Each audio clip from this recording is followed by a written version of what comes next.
are both. Daily bands rapping stories untold. Riding with rocket scooter AI. Up we go, reaching for the sky. Every train home never dies. On the edge as the numbers fly. Checking the charts, midnight glory. Heartbeat thumping, another story. Green and red, flashing voices loud. Future kings standing on their crown. Riding with rocket scooter AI. Up we go, reaching for the sky. Every train home never dies. On the edge as the numbers fly. Treading on, the pulse ascending, mind on fire, never ending. Trees of gold, endless fight. Push on through the endless night. Riding with rocket scooter AI. Up we go, reaching for the sky. Every train home never dies. On the edge as the numbers fly.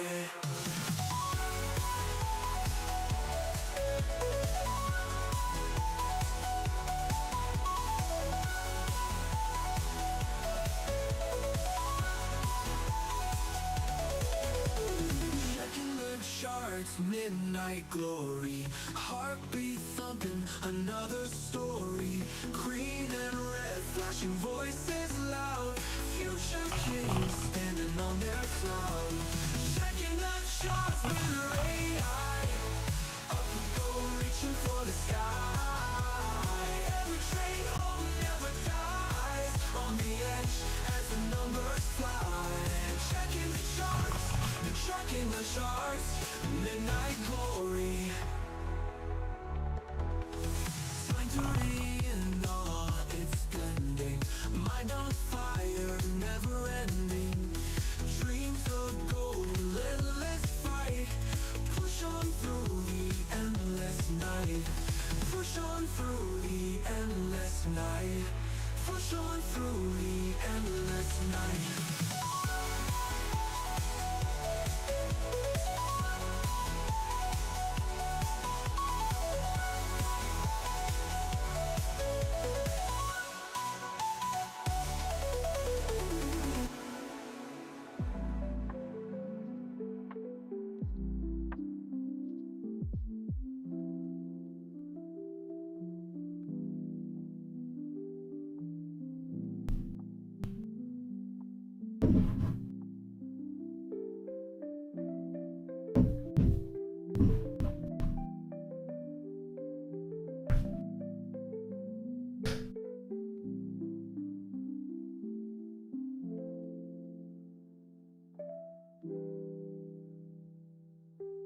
Chat, what's up, chat? I need some help.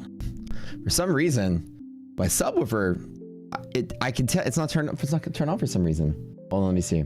Like I'm listening to the music and it's all like light and twangy. I'm like, something feels off a little bit. You're gonna help me set up my speakers here. You know what? The power kept going out. Like it never is the same when I get it back on. Let me try this really quick. What is default? Hold on, you're not gonna lose the sound for a second. I can push buttons. Our music today. Well, that's okay. That's okay. That is alrighty by my standards. Good morning, guys. Hello. I know you're camp. Whoosh, get up.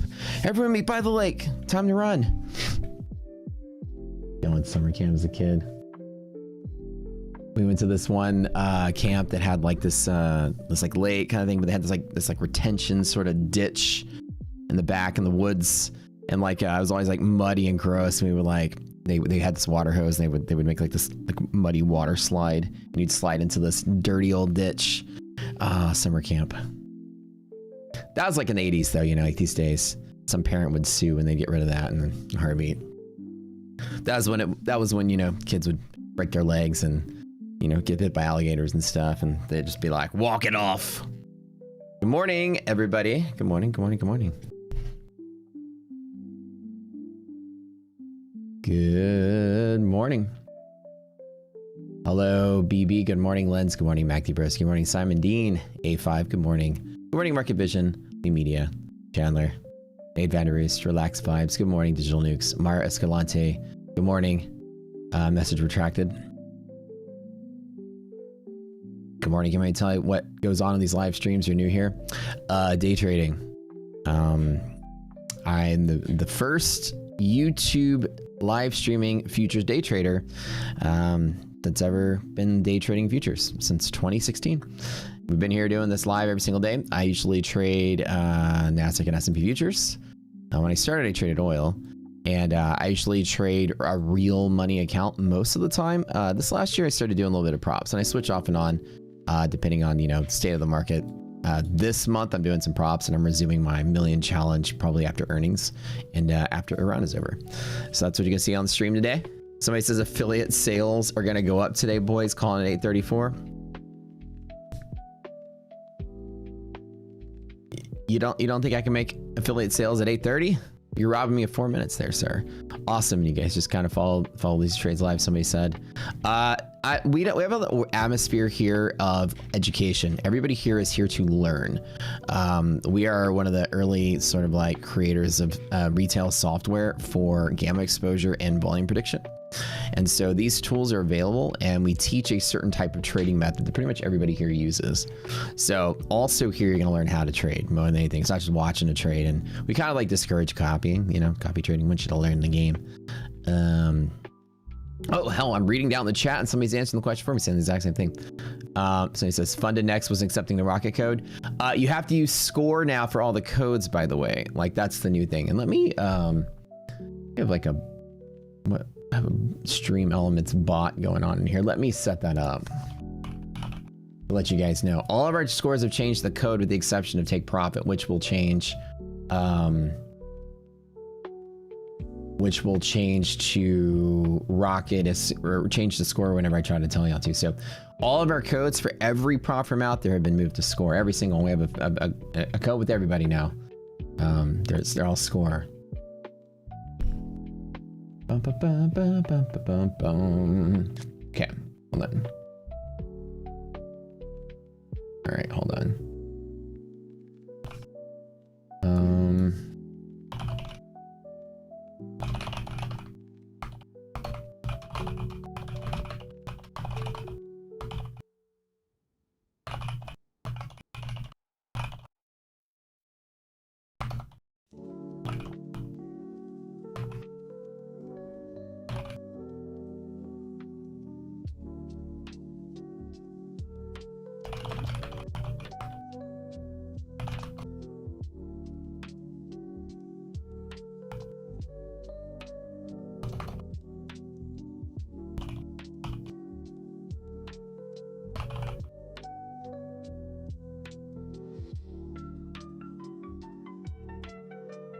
All right, hold on. I gotta update that.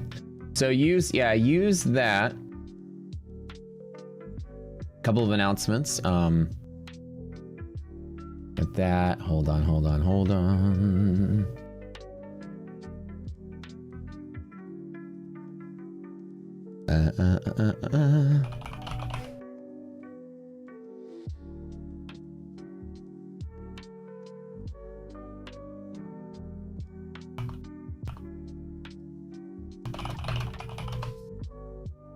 All right, let me update all these little bots here to let you know that the one that tweets that posts in chat, the automatic like use our code sort of thing. Stream elements.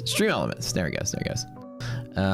Good morning. So yeah, to use score going forward with everybody. TPT is the only one that score doesn't work for yet. There's a long story behind that, but TPT is still Rocket Scooter until I push the button. I haven't pushed the button yet on that. Probably May the 1st. Good morning, Chandler. Good morning, Wesley. Good morning, Bear Bull Trades. EJS Business. Good morning, Orlando. Good morning, everybody. Purple Roblox. Good morning, Patachan. Wake up time. Throwing the bucket of water in everybody's face. Trying to get up and get going.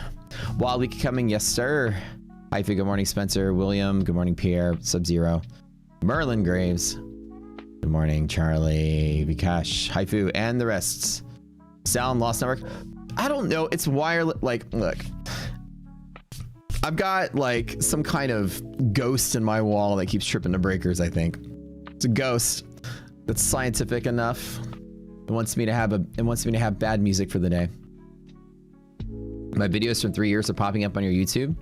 You said you're loving them? Oh my gosh. I need to start making more static videos. Our marketing team told me to do that. I just never have time to like go out there and make content.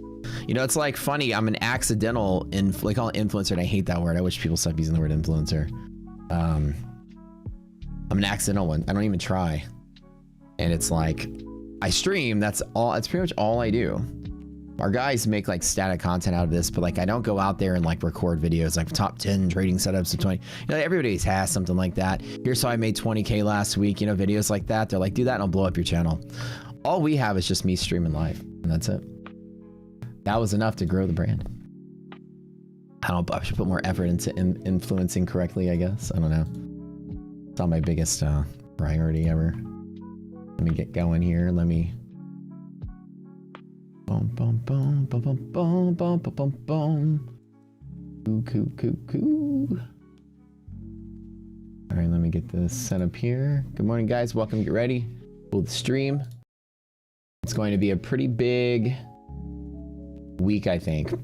Wednesday's going to be probably one of the biggest days. And again, every time I say that, it ends up fizzling out, or the market's predictable or something. But it's on paper the biggest day of the year. You got 4 major earnings of the top 7 tech stocks, and then you got Fed on the same day.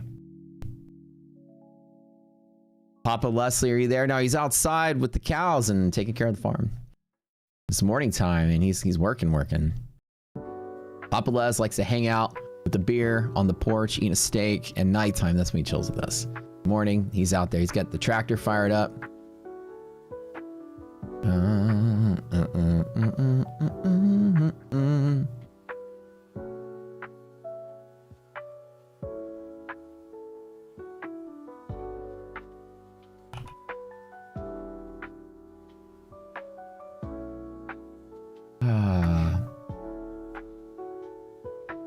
It's so good to see you all here. All right, we're ready to get going here. Hold on, I'm trying to get everything set up.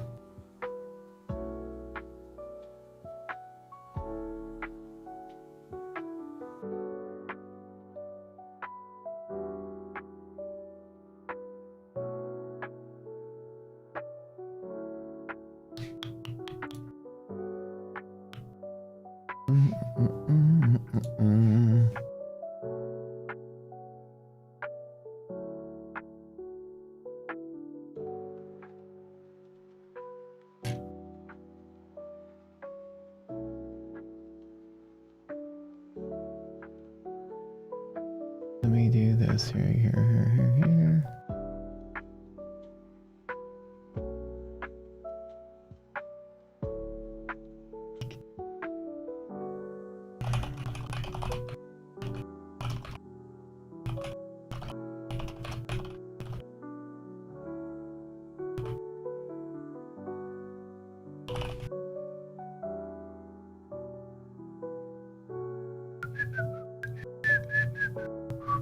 Ooh, okay.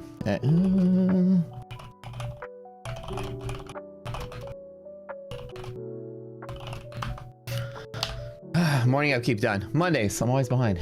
I wake up, always behind. Always have too busy of a weekend, that's what it is. All right, delete, push this, we're done. Okay, good morning. My video, I wonder if my videos from 3 years ago were like. I think I like at some point 3 years ago when Rocket Scooter came out in 2022, so that was about 4 years ago. We made a handful of like static videos going over, and that was like you know, I do, because you guys know I do so much stuff in my life, not just trading. I go trade, Rocket Scooter, you know, prop square, all that stuff.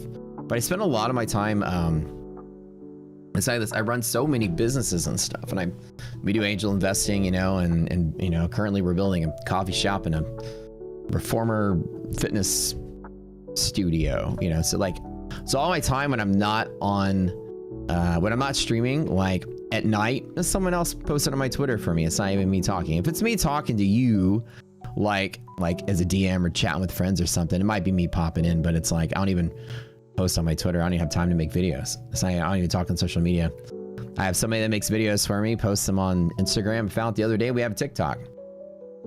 So they're out there chatting, and you know, in Discord. I'm never in Discord. I'm never making videos, but I think at some point I should make more videos, or at least a video series on the basics of trading, just to have something out there. People always ask me, You know, in the boot camp, where do you, when you start the boot camp, do you have to know anything about trading? You have to know a little bit, like where to push buttons. Like lately I was helping one of my friends learn how to trade, and I remember my friend has never traded or even looked at trading before. My friend is just more like, I see you online, I see that you make a lot of money, I watch you trade, I want to learn how to trade. And when somebody tells you that, you don't think of like where they start, right? And you're like, okay, let's sit down, right? Get your charts out, and then they go, oh, what's a chart? And you're like, oh, so you're not just learning how to trade, you're learning what trading is to begin with. All right, let's rewind a little bit. I brought the wrong textbooks to study today. Let's start with something else. And starting from scratch, right? All the way from scratch. This is a trading platform. But they're like, I'm so confused. What's the difference between a prop and a trading platform? Futures, what is futures? And it's like, okay, there's a lot of people out there literally at that level, right? That get into trading and they want to learn how to trade, and they don't know A from B, and the first thing they ever get tricked on in the space is somebody's like, yeah, join my Discord, I'll teach you everything. And then Discord, they're like, so here's what trading is. We pick a stock that's less than 10 bucks. We all rally behind it and all buy it at the same time, and it goes up. And they're like, oh, okay, cool, so that's trading, I get it. And you're like, no, that's not trading, you just got popped into a thing. Or somebody says, what we do is we listen for the tweet about this one crypto coin, and they always go up, so just buy it when the guy says to buy it. And they're like, okay, so that's trading. Or there's a lot of people that don't know what trading is, and so they jump into something like that, some gimmick, and then they get conditioned right out the door that's trading. So I'm like, maybe I should make a video series on trading basics, and I mean basics. Like, this is what futures trading is. This is what a futures contract actually is. But you're gonna ask every prop trader on, I can go to My Funded TV or somewhere, and people that have just traded props just this last year, and ask them to explain futures contracts, what they are, how they expire, what is contango. And people will be like, I don't understand, like what's expiration? They're like, I don't understand. So there's a huge gap between people learning that this is just a video game, you push buttons in, and actually what all this stuff represents. And so lately I've been thinking about making a basic video series, not for the boot camp, but like a prequel to the boot camp. So have that out there on the website. So if you guys, I think that'd be kind of cool. Most of you guys are all beyond that point. But I'm going to tell you, there's a ton of people out there that don't even know like what is futures even mean. Like they couldn't, like once you cut the training wheels and props off, they go live and wouldn't know what's going on, So that's what I might do. Papa Les out on the ranch, somebody said. Oh yeah, he's out there. He's out there. He's out there preparing like sushi and rice wine to feed to the cattle, to massage them so it's the nice marbled fat. That way when you pop that meat out, just the most beautiful Wagyu steak you ever had. Oh my gosh. Somebody said they can never give up on their voice. Blue Sky is something new, so you thought to gather more clients. What are you talking about, Blue Sky? Wait, I'm missing out that conversation. Oh, working at the ranch and stuff. You guys talking about that?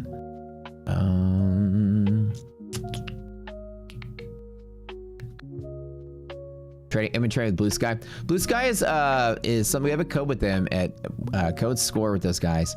I've never traded with them though, so.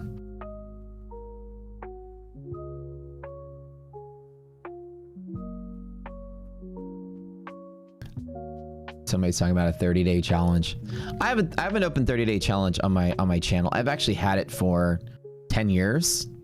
30-day challenge. If anybody ever wants to just, because okay, nobody can argue. You guys watched me from Christmas until 2 weeks ago when we bought the Ferrari. That was like the last thing y'all saw me trading the million account. Y'all saw me run up from the hole I was in, $900,000 in a quarter. No argument there. You guys saw me get top 5 in the Robins. You guys saw me win that paper trading tournament thing that they had at the BDH tournament. You guys saw me win the ETF tournament the year before. There was over, thousands and thousands of people enter all those tournaments. One of them had like over 10,000 people. The other one had like 5,000 people. First place. You saw Rocket Scooter get second place in the 25 Grand Cup. No doubt about it. You guys know I kind of know what I'm doing a little bit. So I've had an open challenge of anybody that ever wants. I like friendly competitions. Anybody ever wants to compete.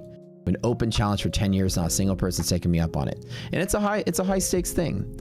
I would set it at $1 million to make it really high stakes, but I'm telling you, 100% of everybody's dodged it at 100K. So I'd like it to be, two big dogs start at $1 million, race to whatever, winner keeps the loser account, and they make a big exhibition out of it. But nobody's interested in that, I feel like, and that's okay. It's not everybody's prerogative. I think it's fun. I think it's cool to do it. It's not even for like trying to make people feel bad or feel like they're not adequate or something. It'll just draw a huge crowd. That'd be so much fun. You know, it's like a big old, you know, like Mayweather and Pacquiao, you know, drawing a huge crowd. We both make some money and let's have a good time. But nobody ever out there is interested in trading competitions like I am, I guess. I don't know. I think they're super fun. But will I sponsor the account? Oh, will I give you money to trade with? Nah. But it's like the rules are as follows. Just put in some money, trade for a month, stream the whole thing. And then and it's for like, you know, it's for exhibition. So like, you know, people with streams or followings. I have like every once in a while some random person goes, I'll do it. And I'm like, well, I mean, it's more like a, you know, a televised event. So let's make it worth our while here. So I'm open to something like that anytime. I think it's fun.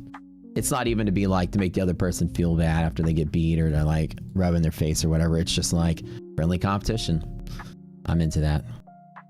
Matt, somebody said. Hello. Nick.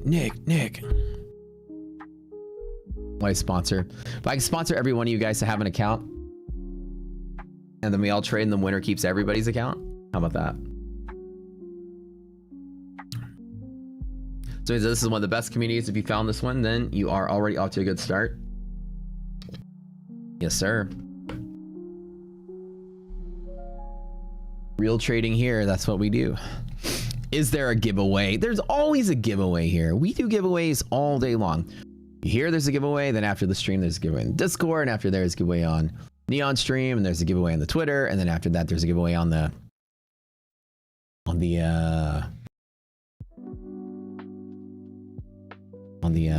what's it called? On the oh, what's his face? That guy Brad streams giveaway there. How can we forget Brad's name?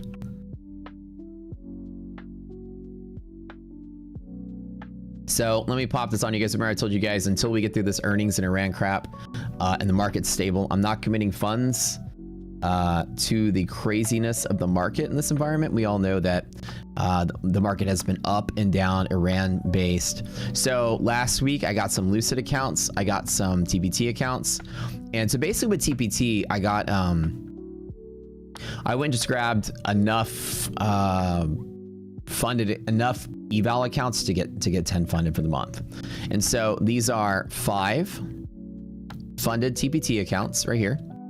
And this is the one remaining eval that I'm flipping for the last final day, which is probably today. So I've got essentially 10 TPT accounts. You can trade 5 at a time.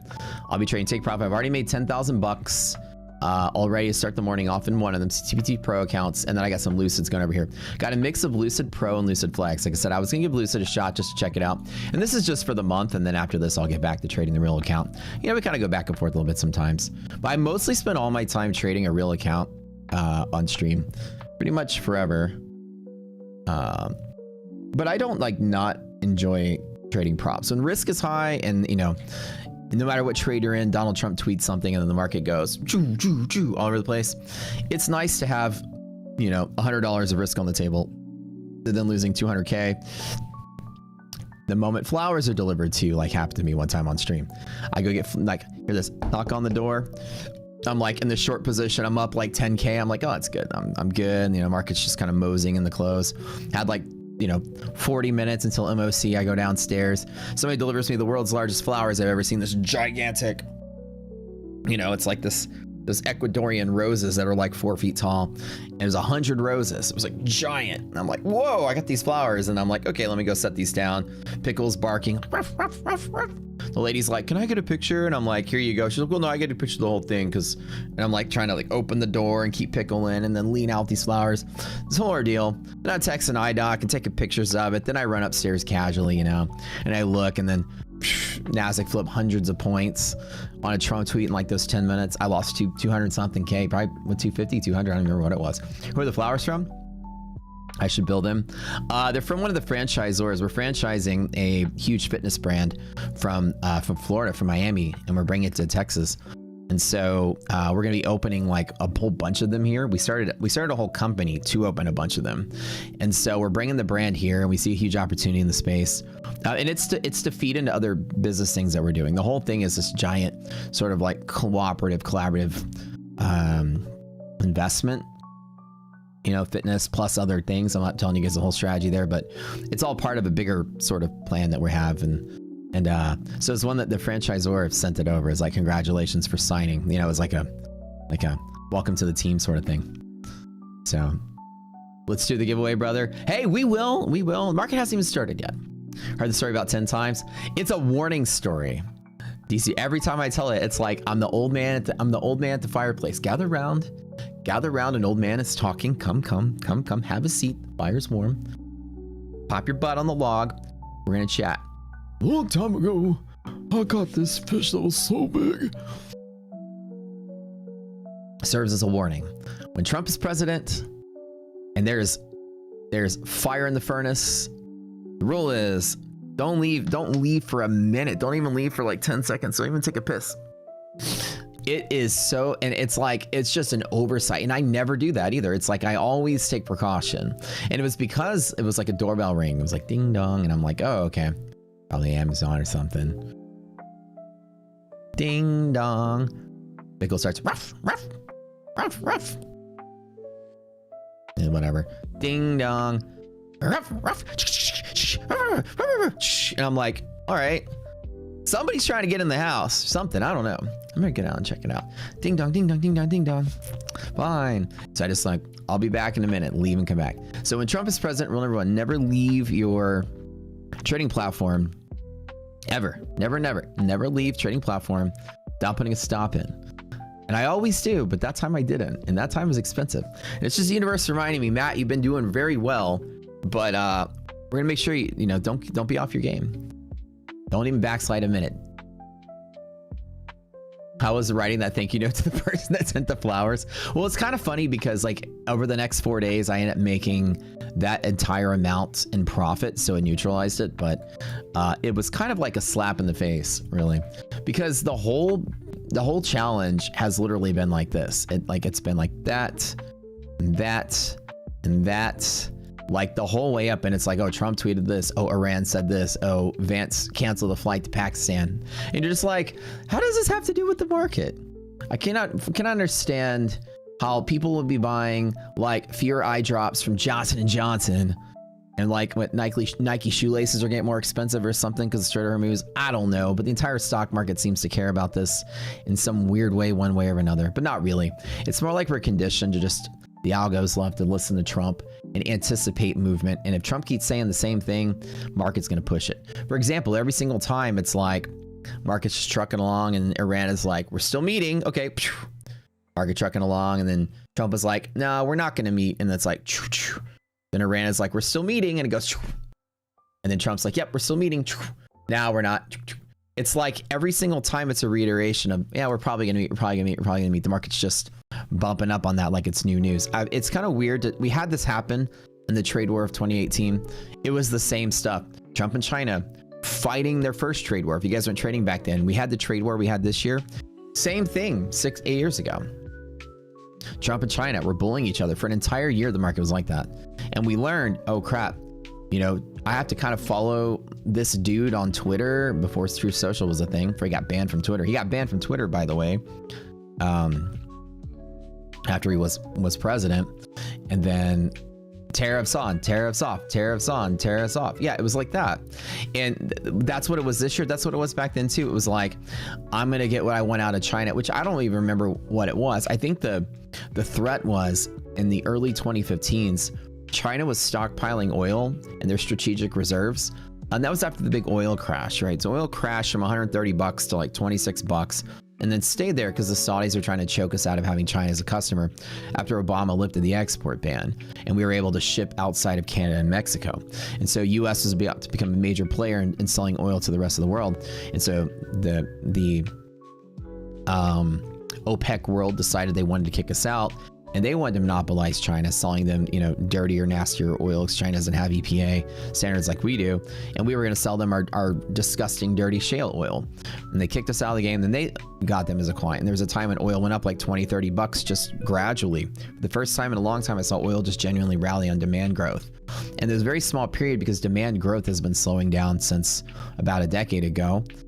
People aren't like, demand growth is not demand. Demand is going up, but demand growth is slowing, which means we're not, like, population is not growing exponentially and the demand for oil isn't growing exponentially. It's just growing slowly and it's starting to taper off, meaning that there's less third world countries to modernize. And that's really where that demand growth comes from. Every China or every India or every place with 1 billion people that somehow industrializes, the energy demands, you know, exponentially grow. But once everybody sort of got to that place, China is one of the last, you know, because most of China is still rural, right? And they were trying to grow, industrialize, you know, everybody was going from walking and riding bikes to having a car, like very westernized. And so at the time they were stockpiling a lot of oil, but the rumors were they were stockpiling oil because they had plans to invade Taiwan, you know, the whole thing that's always been going on there. And every time they do, it's like US is treaty bound, we have to defend them and be a big war, blah, blah, blah. This was the rhetoric in 2018. So imagine in 2018, oil just came out of its crash, you know, a couple years ago. And then China's secretly buying oil and the news every day is, are we going to war with China? Are we going to war with China? Maybe not. And Trump's like, I'm going to put tariffs on China. And I thought that was our way of bullying them out of invading Taiwan. I was like, what was the whole point for Trump to pick a fight with China at that time? And so the whole speculation was maybe that's what's going on. You know, they're going to invade, so we're going to starve them economically and fight the war before it starts to a ground war and stuff. Anyways, at that time, it was like market, market, market, Trump and China. Market, market, market, Trump and China, Trump and China. China says this. No, we didn't. Yes, we did. We're going to meet. No, we're not. He said we're going to meet. Well, we didn't say we're going to meet. It's the same script. All he did was he got his secretary to take the script, erase the word China, like the word Iran at the top, and pass it back out to the same people. And they're like, all right, this is round 2, everybody. Welcome our president again. Remember, we made a lot of money in the stock market in 2018. So we're gonna, here's the script, read it. It's, remember China, it's now Iran. We're gonna do the same thing. We got Iran on the phone here. Yeah, we're in. We'd like to make some money too. All right, well, we're gonna fight for a little bit, and then we're not, and then we're gonna confuse everybody for a couple of months to a year, and but we'll all know what we're gonna say. We're gonna say it. You guys all got the script, good. And then we'll phone. Did you buy your calls? Good. And you got your NVIDIA calls? Okay, me too. Ready? All right, check. All right, you tell your people that you're gonna meet us, and then you know, we'll go with it, and then next day we'll respond that we're not, and then we'll buy the dip again. Sounds good. Yeah, sorry for bombing you though, you know, but the money about to make in the stock market together will help rebuild the bridges we blew up. All right, cool. Yeah, no hard feelings. Yeah, cool. No hard feelings. And that's kind of where it 2026 the same thing. You know, the other phone, he's got JP Morgan and Goldman Sachs and Citadel in his other ear. You guys heard that? You guys heard that? Telephone, he takes the telephones and does this and puts them next to each other. They can talk to each other. You know what I mean? Same story, same thing. But in reality, but at that time it was the same stuff. You never knew who was doing what. There was all these rumors, all the speculation. Why are we picking on China? Are we going to go to war with China? Is China going to invade Taiwan? Is it going to be World War III? The same stuff. Same stuff as this time. We had another trade war with China.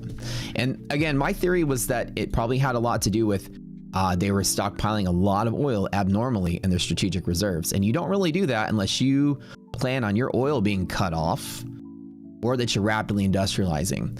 And they said that they kind of were, but it wasn't to the degree at which they were purchasing. So the rumor was that was a hint that they were about to go on a military campaign, and therefore it meant that we were. So imagine the same thing between us and Iran right now. This is baby chop. Back then it was like, you know, US and China, it was like, this is 1 billion people. It's a war with millions and millions and millions of people. It's huge. It's huge. The entire world will get in. Russia will get in. There'll be Axis powers and allied powers in World War III. Same bullshit rhetoric. Anyways, you're trading.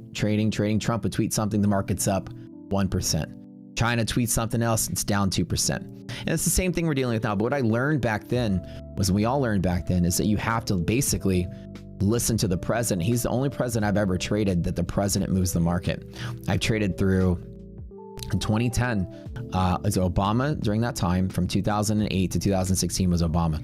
Obama never moved the stock market, not once that I can remember. Like, Obama's out there creating policies, stock market crashes, never. Biden, never. The Dems are so like not, they don't lean into such, and it's not even the Dems or the Republicans. Let's say it's just Trump. Trump is volatile. He's, you know, I like him, but he's also a maniac. He's got a short fuse, and he's an executor. He's not a politician. He's an executor. He's a businessman. So if he says he's going to do something, he's probably going to do it. When other people say they're going to do something, the world just thinks politics. So Trump is like, oh, he says he's going to do it. We better trade into it now. Wall Street has learned to trade off of Trump. That's why the algorithms pop the market every time there's news. But the problem is, back in the day was the same thing. It was like the market. Let's look at the chart and I'll show you what I'm talking about. And that's why I'm trying to talk about it, because it's very informative for what's going on today.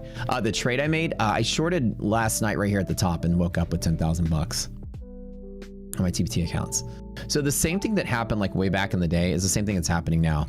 And it's weird because it doesn't make any sense. One would think like if the news was good, we would just price the news in immediately and be done with it. But at the time, watch, there was like a twofold little dip back then, and it was here. Right? Imagine, I mean, you know, imagine a nice solid bull market, and then imagine like the market doing this for a while, right? Before it gets back to being stable. This is the first trade war. And just imagine like days where the market just plunges and turns over and kicks around and stuff. And did I said the word insane wrong? So because he executes so rapidly, Wall Street has to price something in rapidly. And so that's kind of why it is the way that it is. And imagine like a whole year of that. And then at some point it stabilizes and get back to normal. Oh, no, it's back on. There's other problems again. And so the market just becomes this sort of weirder, harder version of itself because Trump is president and doing stuff. When he's president and not doing stuff, then things are fine. You know, and when Biden's president, you know, things, I mean, this was the mildest. When Trump was president, we had 2 massive market collapses before it turned up. And today this might even be seen as a maybe a third one. But Biden was president. We went through a little baby recession. It was so mild and so easy to trade. And the rest of the administration is very easy to trade also. But the thing was, back then, what the market actually was doing, which was kind of like unusual, it's doing it again. And I still can't understand what it is. But imagine that it's like in this one place where they say there is a trade war. Pretend I can't remember, to be honest. I can't remember most of when the things were. Let's just pretend that this was some of it. Pretend we're down here and it's like, yep, we're going to war, we're going to war, we're going to war. Okay, just kidding. We're not. Okay, maybe we are. Okay, never mind, we're not. Okay, maybe we are. Okay, never mind, we're not. Nah, again, we're not. Yeah, these guys said we're not, and these guys, and every time they say we're not, it's like, oh, it's up. Oh, it's up. Oh, it's up. But it's confirming the same news, which doesn't make sense, right? You think that this is where we were before the event happened, therefore that's where we're going to be whenever we price it out. Price it in, price it out. But beyond the pricing it out, the market keeps moving on the same news. And it's like they can just keep playing telephone back and forth with recycling the same news, and the same news is a 1% bump every day. So it's like very hard to trade in this environment because you're so on the fence of what Trump is doing now. Other people out there trying to trade and gamble every single day, prop traders, influencers, whatever, they didn't start trading until a couple years ago, probably. They don't remember what it was in 2018. I do, and I remember it can last almost a year, which is like why I tell you guys, until Iran stuff is out of the news and we're not having the market just truck along and then flip-flop off of this stuff. Look at the last week, right? It was like, look at these big sort of just blast out days. The market's bullish, and then every single day, gap down, sell off, sell off, sell off. I mean, look at what I'd still be putting the $1 million challenge to. Imagine losing hundreds of thousands or more. I was very smart on Rari Day when I bought IDOC her car. We're sitting there and I told her, I was like, you know, this market's being crazy. She's like, yeah, what is going on in the market? And I was like, you know, this is like 2018 all over again. It's irrational, it's dumb, and no matter how good of a trader you are, you're going to be in the market doing what's the right thing to do. Jump in on the long because that's the direction it's going. and just crossing your fingers and praying to the market gods that Trump doesn't say anything for that to happen. Same thing. You got to be long. You got to buy the dip, buy the dip, buy the dip. And at some point, you're in the wrong spot. And then everything from the previous day gets wiped. Market, market, market, market. Everything from the previous day gets wiped. And you're like, okay, it's sensitive. Let me go ahead and short it. Everything from the previous day gets wiped. And it's still the same sort of news. And so every day when they're going to get on and talk about, yes, we're going to meet, no, we're not going to meet, whatever, it's still pumping on the same news, which is the hardest thing to trade. And I learned in 2018 the hard way, it's the hardest thing to trade. Now, if this is sort of a topping pattern leading up into whatever, I don't think that this is doing this anymore. I think because we have earnings this week, we have Fed this week, I think that the market's still sort of trying to make its way higher. It's probably going to expand the volatility even further. I think that this leg has maybe this leg potential, and then it sort of tries to figure out what it wants to do from here. So as you see, once we had priced out the news of the war, we had an extension play, we have a consolidation, higher highs, higher lows, and it's sort of consolidating this way, and then it's sort of looking to break out. I usually like to see like what that distance is equals usually what that distance, sort of aim at the top. This could go to 7,500 by the end of earnings, but it's still going to be like, from here, it's not a gentle move. It's not going to be this. It's going to be like a mix of short squeeze and bad news. These candles are going to get bigger. You're going to have like small days and then big days and then small days and then big days and big days. It's going to be weird. So the goal is, I'm recognizing the market's going up. The goal is I'm going to buy dips only on those big news excursions. When the market opens flat, I'm not going to chase the opening trade, except for with a couple of minis on one eval account. Like I'm going to gamble in eval accounts rather than risk any real money. And in 2018, I learned the hard way that, you know, you just don't fight with Trump. And the goal is to say, what does he want the market to do? What's going to happen? That's the conclusion. And you're like, but the economy's bearish. And I'm like, I was saying that too, like at least the last couple weeks, economy's bearish. But if Trump wants it to go up, he's going to manipulate it to go up. And maybe he's got all the Wall Street banks saying every time we say the word Iran, go ahead and buy. And that's why every time they say it, it goes up and up and up, because they're accumulating the risks. They can prop the market up here and keep going despite the bad news. And so maybe economic data will get better over the course of the year. And all these big Wall Street banks are like, let's just get into it now anyways. Tariffs will be over, inflation will come down within a year and we're good. So maybe that's what they're saying. On the flip side, maybe we're all wrong and the market just gets back on path and we're into the heat of a recession. So the way it's working out right here, bounce, bounce, bounce. You can clearly see the market is trying not to sell off even into earnings, even into Fed. The probability we get a rate cut is almost zero. So nothing's gonna happen. They hit the 1 million goal. I peaked at 800,000 P&L from a close to like 780, 780, 790, something like that. Then I lost like 200. And then I said, we're gonna wait. We're gonna wait till things are stable. You know, I want a nice, stable market again. That was the wrong time to start a challenge like that. Too much to deal with. Crude is up 2%. Yeah. So we're opening flat. You guys know with the flat open, we take resilience with a grain of salt. Resilience is my gap fill predictor. I need it to be above 50 or below negative 50, and we should be good. Did you guys miss me this weekend? I know.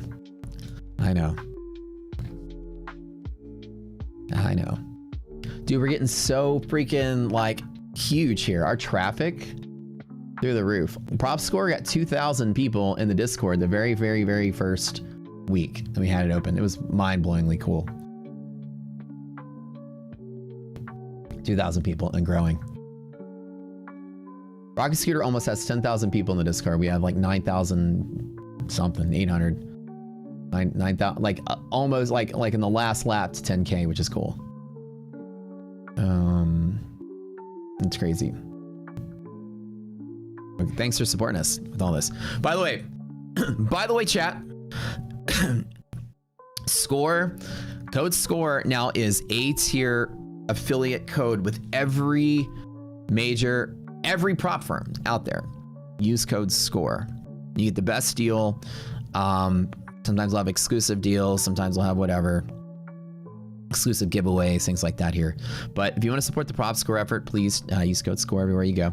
We take all of the affiliate revenue that comes with code SCORE and we build prop score for you guys with it. It's a mathematical auditing site that talks about the prop firms. If you guys are prop traders, let me give you something cool to look at for a minute. Every single day in this beta, we're in beta till May the 4th, but prop score is not your average listing site or comparison site. It's an actual credit score, just like your credit score for if you're not paying your bills on time. How many of you degens here have ever had a ding on your credit for not paying a bill on time, right? Well, this is a ding on your credit if you create a shitty prop account with bad score. The score is based on ROI per time in market per difficulty, times user parameters and payout restrictions and frictions. And all of these pieces go into these scores. And the most lubricated, easy to pass, cheapest to fail sort of accounts get higher score. And the ones that don't get the lower score. We've been ranking everybody a little by little. We just plug in the data, the algo spits out the answer. Any kind of firm, any kind of account, and it shows you who the best ranked firms are out there currently right now. Each one of these, when you select firm, it shows you the top ranked account in each firm. Currently, the best ranked prop account in all of props is a rapid 25K at My Funded Futures. It's the best value. All these score components are the best. Yeah, lubricated, baby. Lubricated up. My Funded Futures, TPT. Top Step, even though they nerfed their roles, their old accounts they didn't nerf are still ranked pretty good, but the new ones got really bad score. Blue Sky, I'll talk about this morning, ranked very well, a 9.1. Anything above 8 is considered above average. 8 is the average. 5 is the lowest. Anything below 8, you don't want to be trading. Anything below 7, you're practically getting, scammed.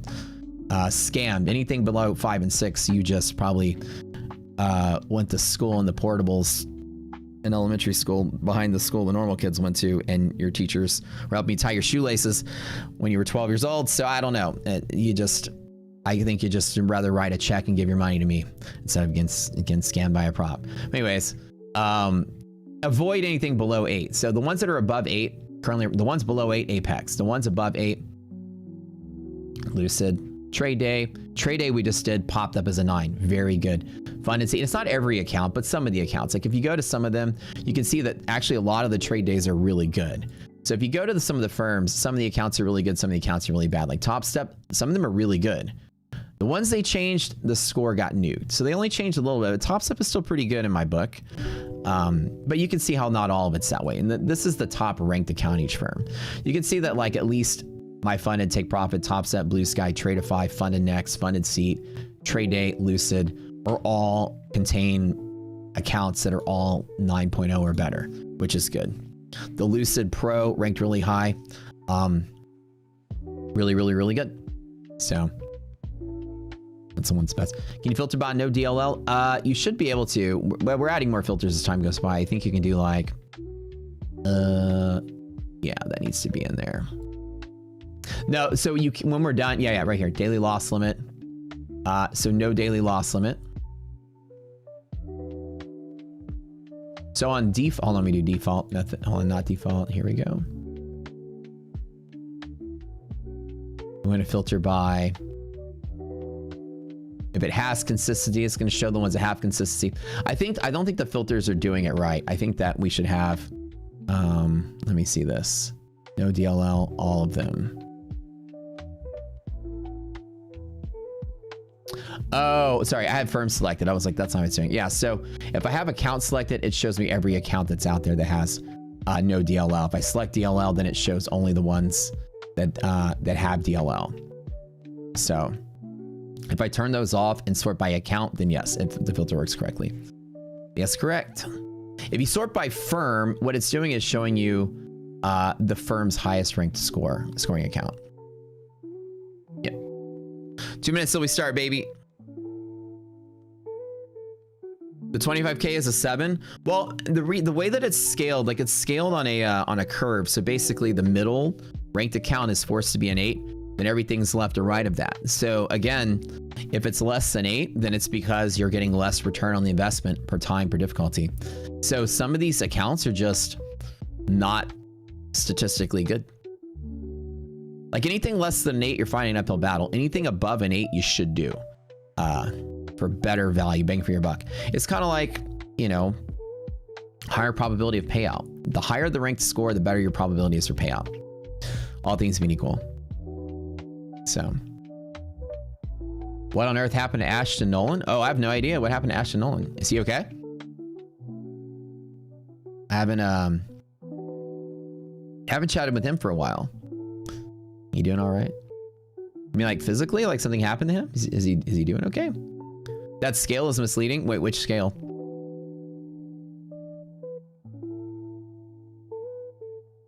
He disappeared completely? I better give him a call. Make sure he's okay.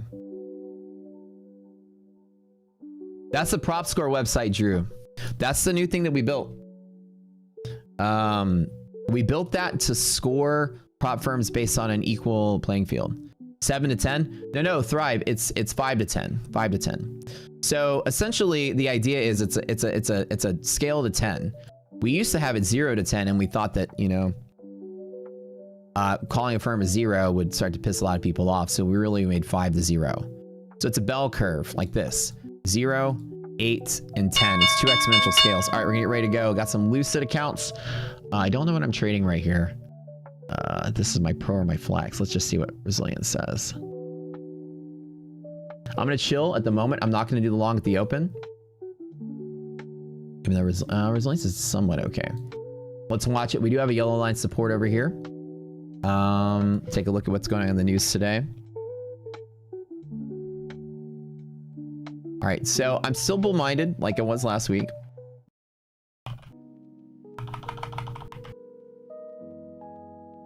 But I'm not buying this dip at the open. I'm waiting for some A+ setups, liquidity maps come through.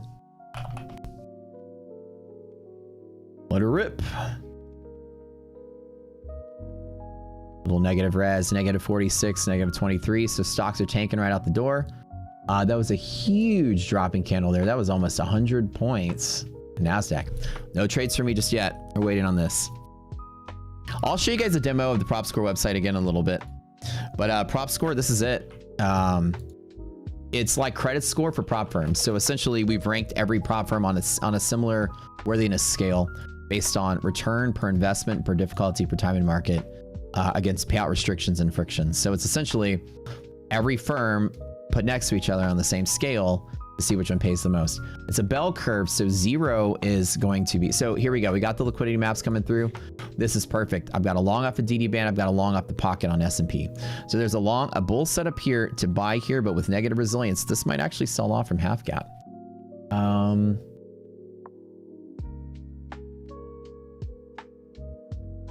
Let me think about doing this one. I might actually sell off today. So on the gap fill, I might short some S&P. Hold up. Hold up. But that's against a bull setup though. Oh my. Oh my. Let's see. Should I do chat? Resiliences are negative, baby. All right, which account is this on my Lucid? Hold on. Oh, this is, oh shoot, this is a Lucid Pro.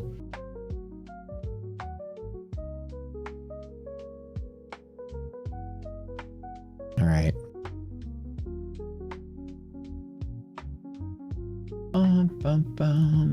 This is Lucid Pro eval. Negative 39, negative 3. That might fill the gap and pull back to half, and we'll see if the things deteriorate from here. I'm not really taking a lot of heat on this one. I'm not going to put a lot into this one. We're gonna wait. Best case scenario, we supported bear zone. Previous case scenario, we hit those bulls and just keep rallying up. So we'll see.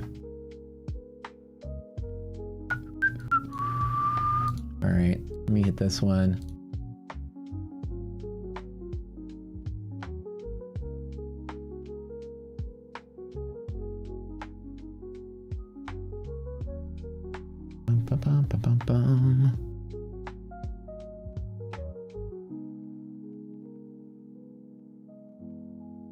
What's up? If resilience just went positive, so this is what I'm watching, this white line right here. If it's positive, half gap is support.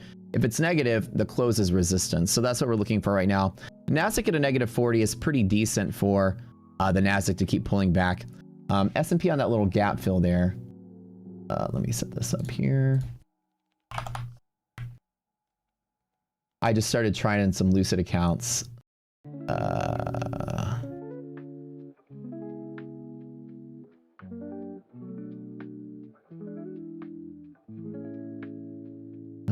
Oh, wait, hold on.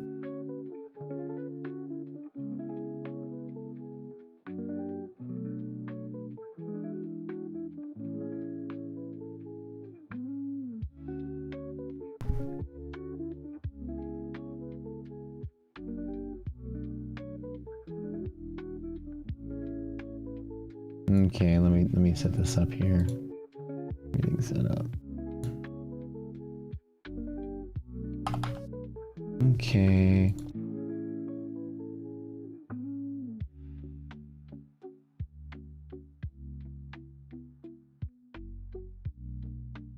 It's still some of a bullish setup. It's still a bullish-ish setup, but with negative resilience, I'm taking the downside play here.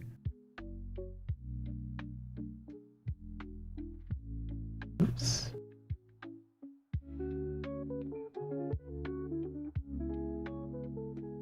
All right, we'll let her rip. Negative 42 Nasdaq resilience could pull back to here. So S&P is sort of supporting a half gap with kind of balancing on the hinge there. If you look at liquidity map, you guys, you can see that there's always a support. There's always a support through here. There's always a support through there.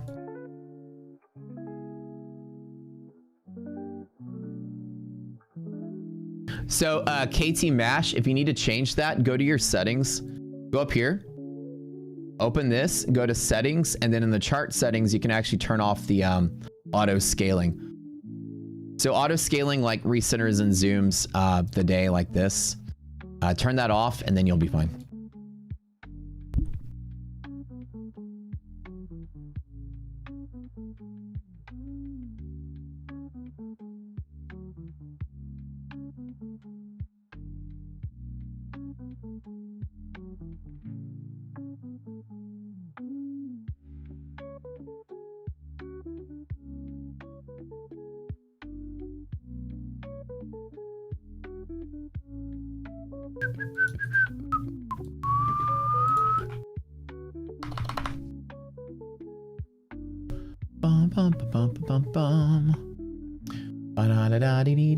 Okay, I hit this with one of my TPT accounts, and a couple of my Lucents there.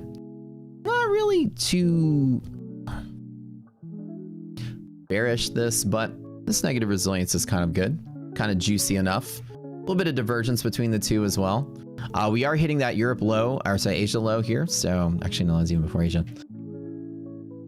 Our overnight 344 area. Yeah, so basically when you look at liquidity maps, there's a long setup from here, long at the open, long to next resistance. And then again, this is why I'm telling you why I'm sort of like hesitant to put any sort of big money on this market, because it is somewhat bullish-ish still, but it's like inch forward, inch forward, inch forward, big news.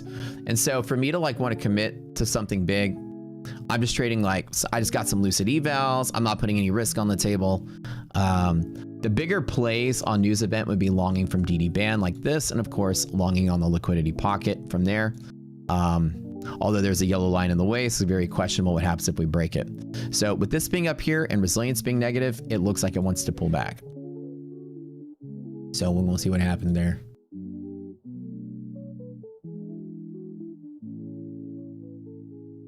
Going to see what happens.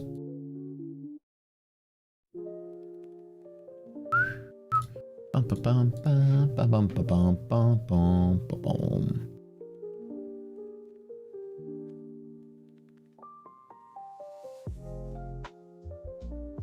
Market's still going to try to stay bullish, I think, in the FOMC and these earnings. So this week we have like let me see what the earnings calendar is. Like I said, these are just evals, and this is not a strong trade. This every part of this is sort of just kind of like hinging on the fact that is there going to be any kind of selling or not. On Wednesday, we have FOMC in the morning. We also have Google, Amazon, Microsoft, and Meta all reporting. Let's check on those really quick. They're probably bullish into the start of the day, like Nvidia still rallying, which looks okay. Apple hitting bear zone top, which is actually bearish for Apple. Meta's certainly bullish. Microsoft certainly not bullish, but liquid enough to not crash. So below MHP is sort of negative gamma pressure, but also liquidity pocket to keep it going. And of course, I think that the general trend is to keep buying the dip. Now, again, this is, like I said, these sort of areas are here. That's what I'm saying. Just chew S&P, keeping it light, trading eval, a couple here and there. I'm not like all in trading this. The RIDD list, go down here, go to there. You got to click that little chevron at the bottom to pop it up. Tech negative, finances, and energy positive, like ES is going high. Yep.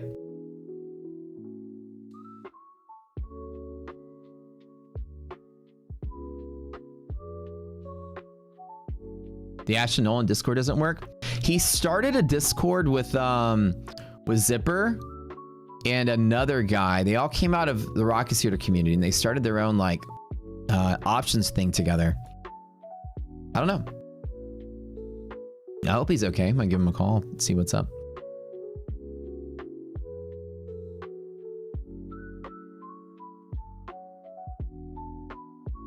Resilience is slightly positive and doing slightly okay. So this is like the net market cap of all stocks fluxing through the box. If it's slightly positive, then short's the bad trade, even if it's a little bit positive. But everything being negative on NASDAQ, I'm saying, okay, maybe there's an opportunity here, but these areas are not strong pivots. They're mostly coin flips. And over the last, I don't know, 15 sessions, it feels like the opening trade has just pushed through the box despite this. But there's going to be one day where the res is negative and it just sells to whatever. And even so, that's why I'm popping on like a lucid eval here and there and putting very little thought into it. You know what I'm saying?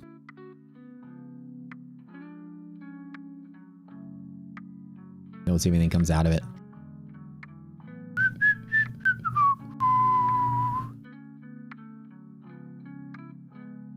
Y'all miss me this weekend?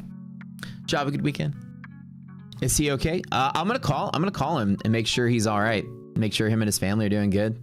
We've been friends since like I can only say like 6-7 years. We just when he started his own thing, we texted each other back and forth every couple months. You know, we merged Discords for a little bit when we first started Rocket Security. He's a big integral part. Ashton actually helped me come up with some of the ideas we have for monthly maps. When monthly maps was invented, him and I collaborated very heavily on the theories that went with it. He's very smart at options. We collaborated very heavily, and then we found out that like having an options group and futures group in the same community just didn't make a lot of sense. So we basically split and went both communities like returned to where they originally were. And then he teamed up with two other B-Man and Zipper, and they started their own thing and they were doing great as far as I knew. And then like probably the last year we kind of lost touch. I lost touch with everybody last year though. Yeah, it's my fault. I got so busy. I didn't talk to anybody. Great fortune to learn about Rock Shooter. Oh yeah, from back in the day. Yeah. Oh, Ashton's good peeps, man. He's a quality dude. Very smart kid. I say kid, he's older, but I call everybody kid. Very smart, very, very, very smart guy. Comes to options. He knows how to trade options. Very fortunate to have worked with them.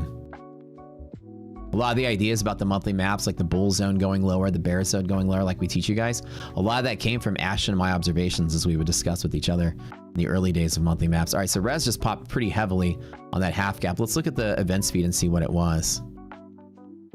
Let's Google at half gap. Okay, let's force Google up here. See what's going on with Google. So that's what we're seeing. Google and half gap here.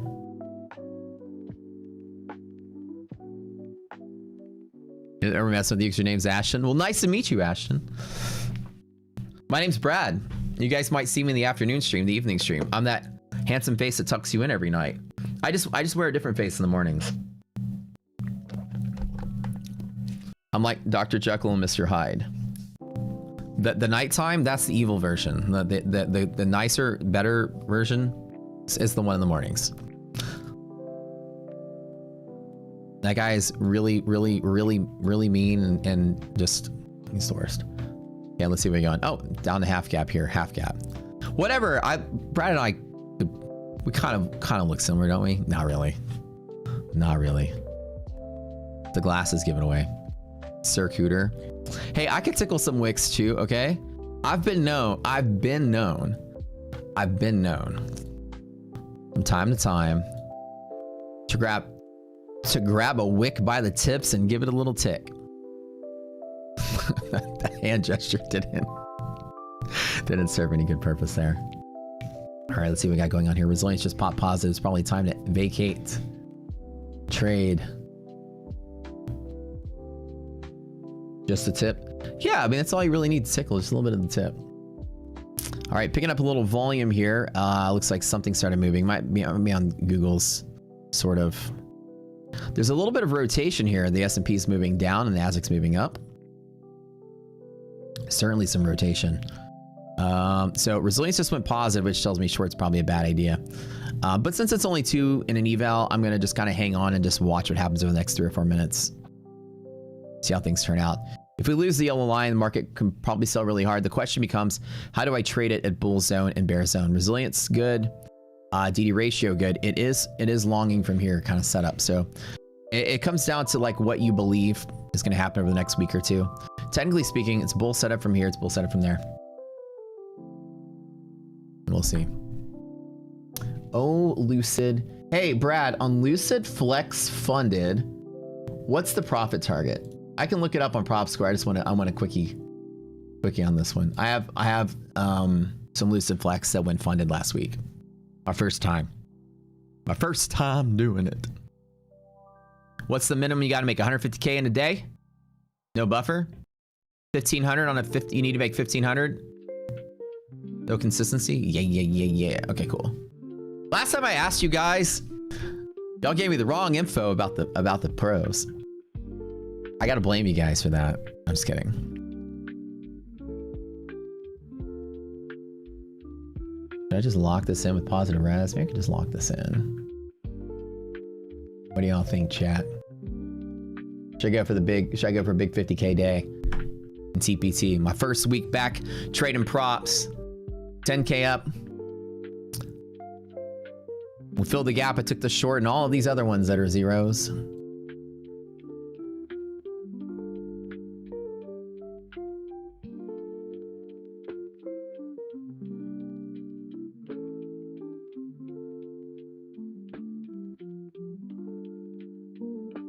What do we think? I should probably just close it out, to be honest. Maybe the TPTs I'll just close out. What do we think? I'll close out all but one. I'll close out all but one.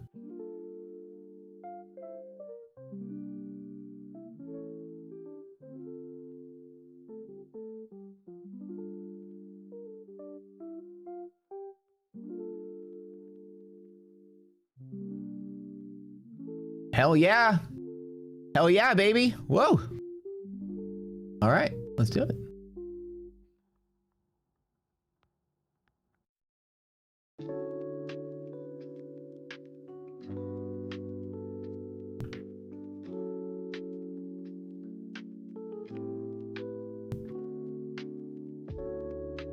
Good deal. Let's take that profit there. Take that profit there. I like that big old sell-off candle there.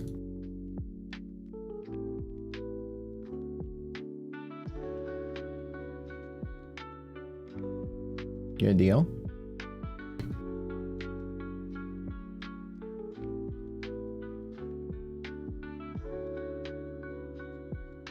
Good deal.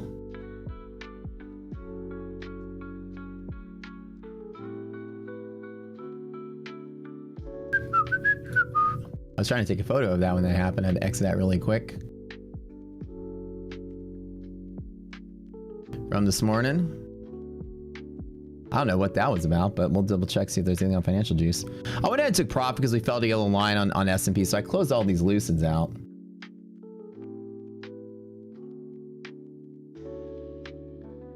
Good deal. Good deal.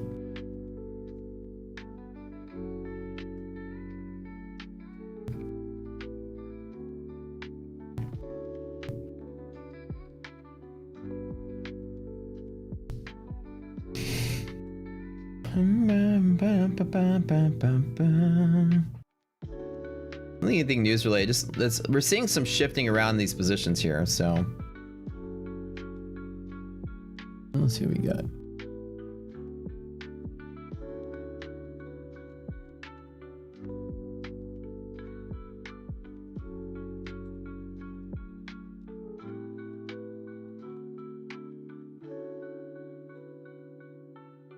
You guys ready for some jams? I kind of want to listen to music this morning. That's kind of what I'm feeling.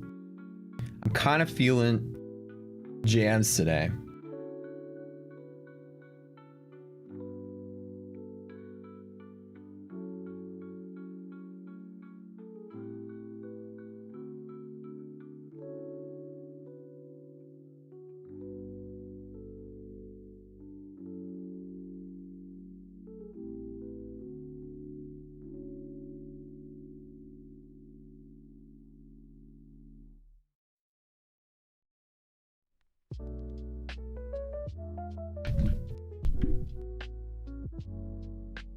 That was a good play. Not really sure what was causing that, but hey, I got in on the right side. Feel good.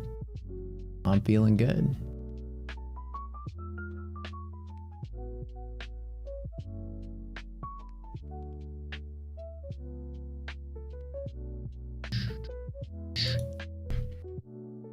Now, anytime I get a big news candle like that with volume, I always like to close out. So it's just like not the strongest trade that there was, but I will take the free money. Not a bad run on that. Did you guys get anything off of that? Did you get anything fun off of that one?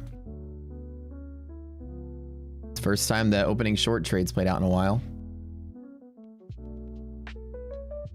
Making some money though.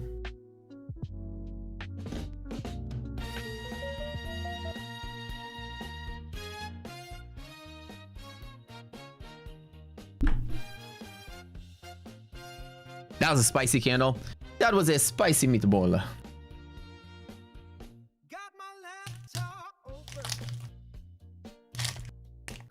Finally a short. Why not buy it yellow? Yellow's not an entry target. We don't use it for entry. The question becomes, do I long at the liquidity pocket though?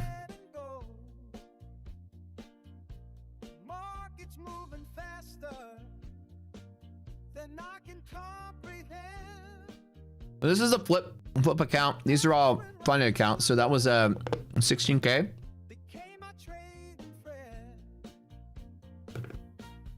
Not a bad start.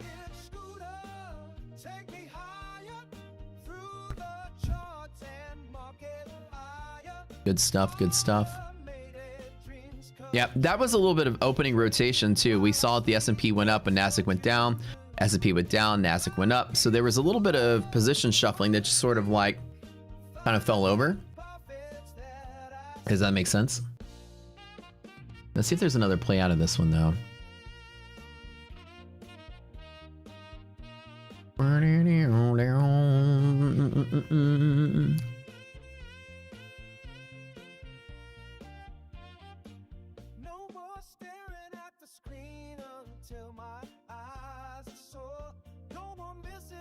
All right, how do I want to do this? Do I want to keep playing these?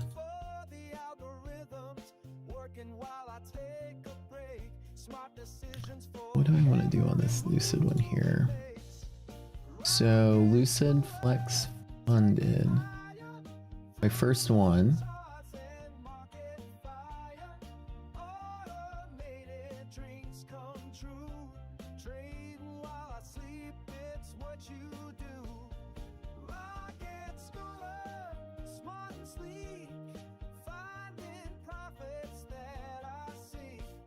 That's kind of brutal there. I kind of want to go to the long side on this trade now. At the pocket. Let me let it dance around here one more time and see what happens. I'll take it long in one of my TPT accounts. How about that?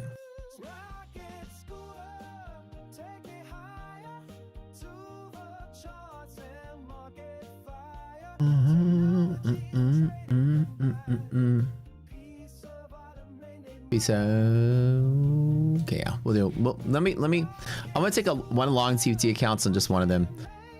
S&P. Let's wait on this for a little bit. Just a little choppy. Let me see if I get like one more red candle inside of here. I might tap it one more time.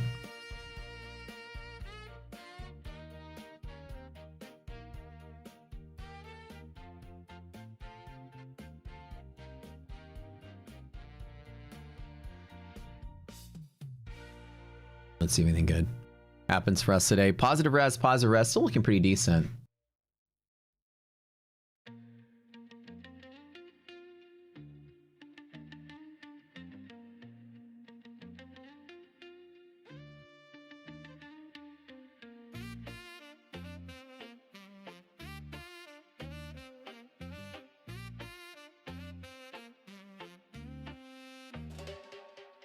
Day trading down, watching S&P rise. Flick a CME sight set precise. Eyes on the prize, sniper in disguise. Hit sharp, James Bond, wealth multiply. Midas touch, fingers gold spin. Precision in the craft, my money. Good deal. Charts and graphs. Get out of this buffer area. Play this way. Rocket scooter ride. So we can trailing drawdown can stop. That's my least favorite part about TPT is the trailing drawdown.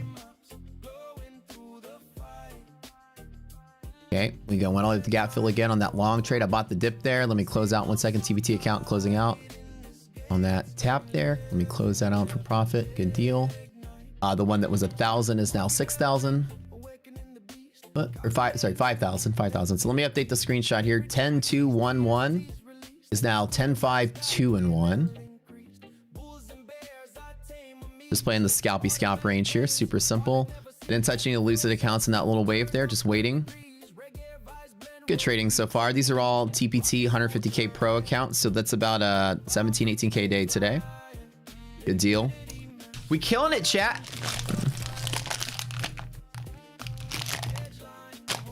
Trading props until the end of that, until two things. Iran needs to be over. We need to get past earnings and Iran needs to be over.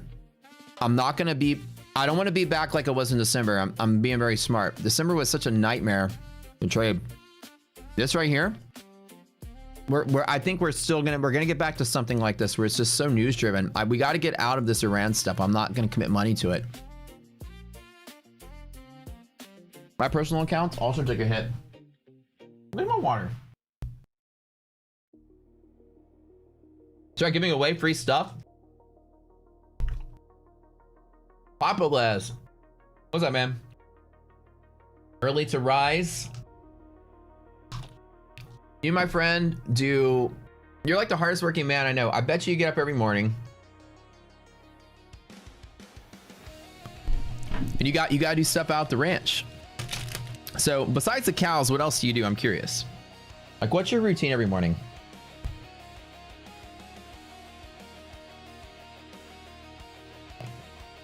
You want your hat? Wait, what kind of hat though? You don't like a rocket scooter themed hat?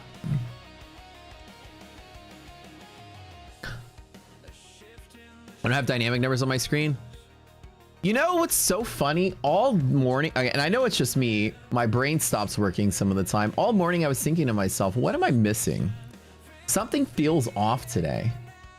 27, 124. Why are you guys telling me this earlier? Simon Dean, where are you at? Maybe y'all have been telling me I haven't been paying attention to chat. My bad. Sorry, guys.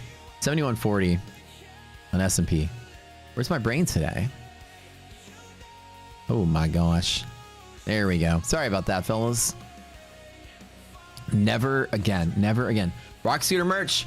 Brad the man's gonna, he says he's got somebody. They're gonna look into it. I don't know. I need to talk to Brad maybe today about it. Good morning. Watching while you're on a business travel in Indianapolis. Nice trade. Oh, thank you, thank you, thank you. I gotta figure out a way to like stack everything up here. Hold on.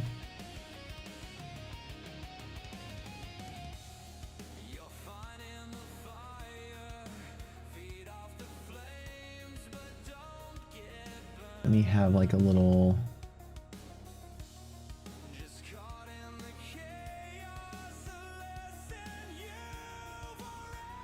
Wait a minute. Where'd it go? Oh, here it is. Here it is. I'm like, where is it on my screen? Trying to line everything up. Take a little freaking. I have some Lucids too. Let me get the Lucids in there too. I kind of am forgetting that's just TPT. Someone grab me a bunch. This is like the most amount of prop accounts I think I've ever had before. Oh, there's more chat. Hold up. Perfect trades all morning.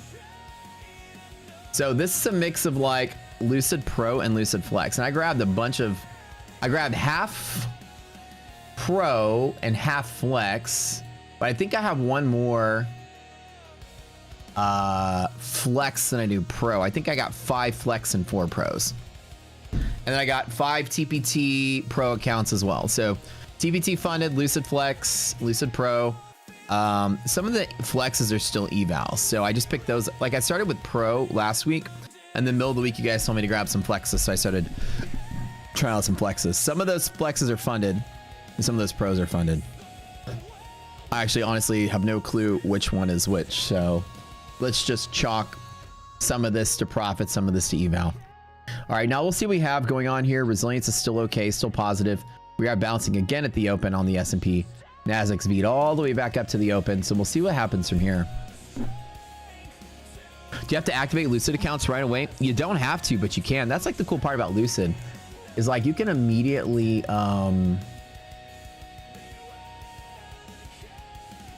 with Lucid, like you can immediately. I do want to maybe take a stab at trying to short this one more time on Nasdaq. Should I?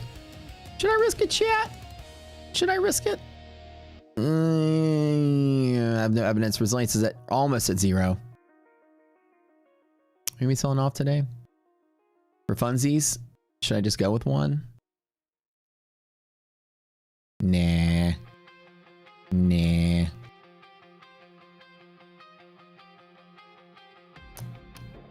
I'll set up still bull from here. Still bull. Still bull. Yep. I'm gonna chill. I'm gonna chill. We're not gonna overtrade this. We're not gonna be crazy. We're gonna be chill.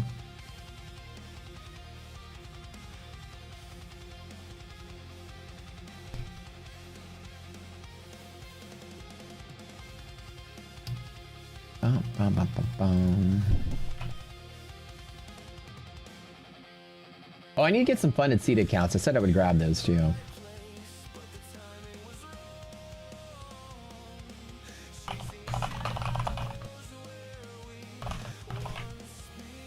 All right.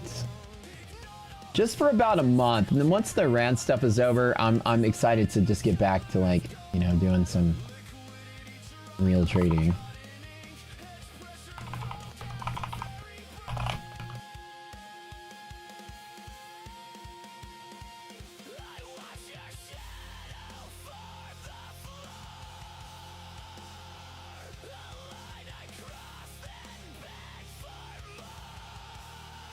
What is this here? Here.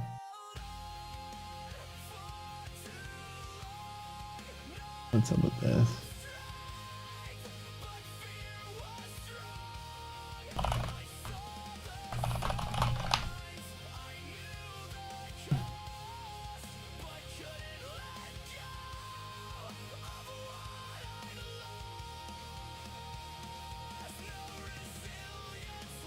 All right.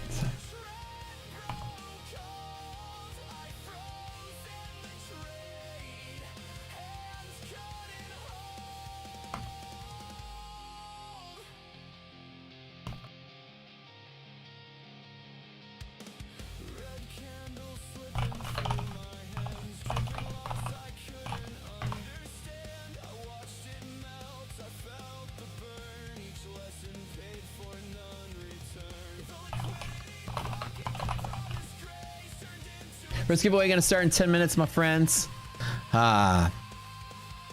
Wait, monthly maps, don't do it. Don't do it. I gotta do it. I gotta do it. Hold on, it's looking pretty good. Bullish. Bull setup, bull setup. What we got here? What we got here? What we got here? Yeah, still bullish. Still good. Across the board. Bullish, bullish. Looking good.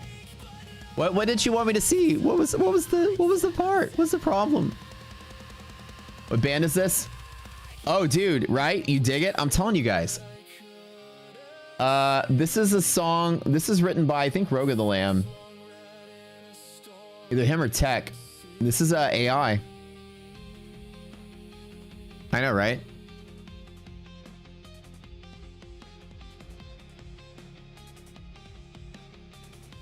Pretty good for AI. Yeah.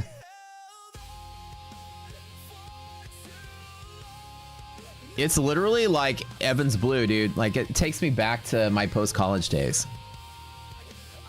It's called Fading. The song's called Fading in the Loss.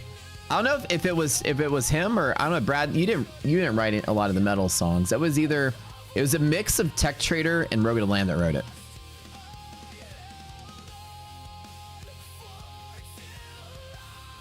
Although you can't argue with some of Brad's songs being some of the best trading songs you've ever heard in your whole life. They're so good.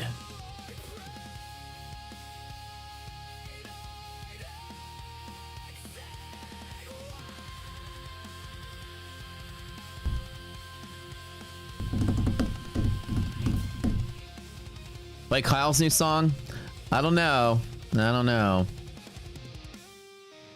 Let's see what we got. Let me see. Let me see. Let me be the judge of this. Kyle, are you sending me some songs here? Hold on. Yeah, we go back and forth to all these different kinds of songs. Okay, Kyle. All right, guys. Kyle has a new song. Let's guess in chat. The name is NASDAQ to 100K. I want everybody to guess what kind of genre you think it's going to be. NASDAQ to 100K. Is it going to be rock? Is it going to be opera? Is it going to be, you know,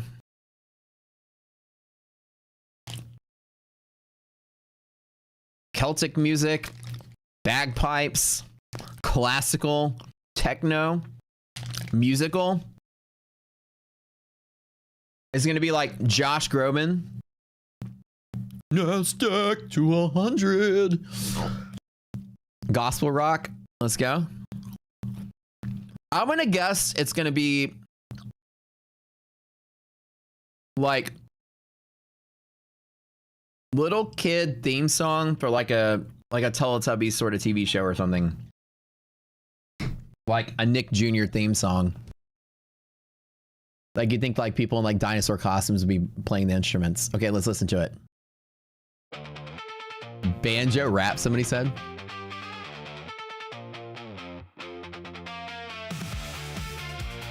Well, I was wrong. Dude.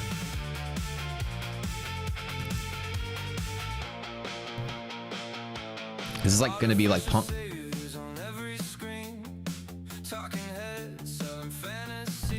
Whoa, it's like oh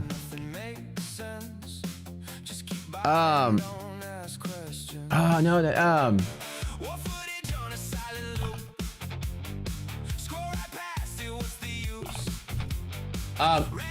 it sounds like the Bravery. No, you guys like the Bravery?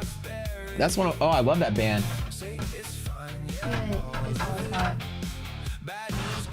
Hell yeah. Dude, straight up Bravery. Oh, thank you, babe. What'd you make? Oh, the cheesy bread. Yeah. Want a bite?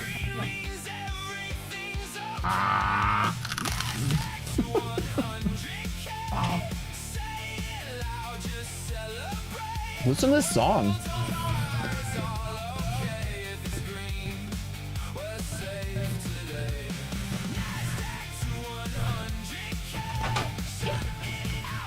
That's really good. Thank you. Chat, do you guys want some bacon? Kyle, that song is really good.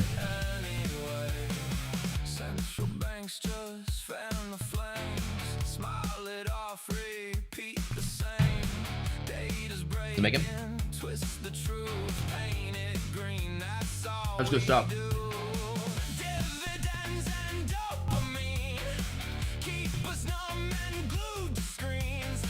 Wait, Ian, you worked on some of the Bravery music videos? No way. This takes me back. It's real bacon. Let me give you guys an image. So if y'all are like, when you put somebody on your head, this is what the Bravery looks like. Doesn't this look like the guy singing the song you're listening to right now?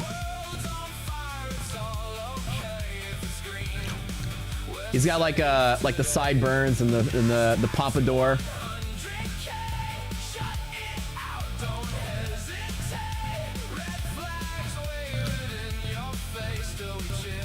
Takes us back. So it's just that absolutely looks like the people singing this have like black boots and jeans on and suspenders and a pompadour. Wait, the bacon is real. It's pretty good. I honestly have learned that. I've concluded that I don't know how to make turkey bacon that well because it's so dry. Yeah.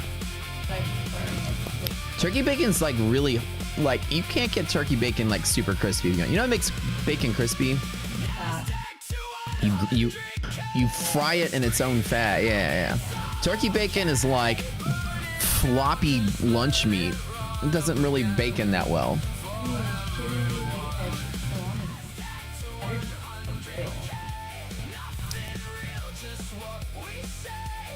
Kind of has a Neon Trees vibe too.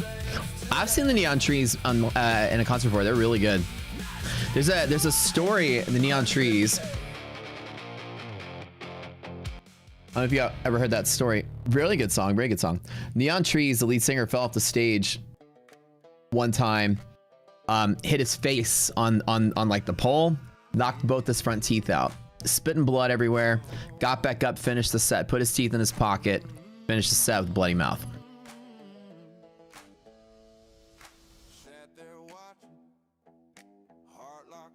The neon trees, the neon seeds. Uncured turkey bacon is better. I get the turkey bacon sandwich from Starbucks. That's like one of my go-tos. I think they like this like weird like nuclear microwave they use at Starbucks. Play Let Me Love You. What, the Usher song? Let me love you. No, is that? No, it's Neo. Neo. That's a Neo song, not Usher. Wait, where's Let Me Love You at? I gotta find it. All right.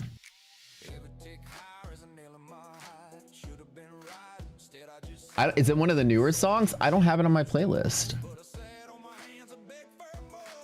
Can somebody link it to me in the chat and just in Discord?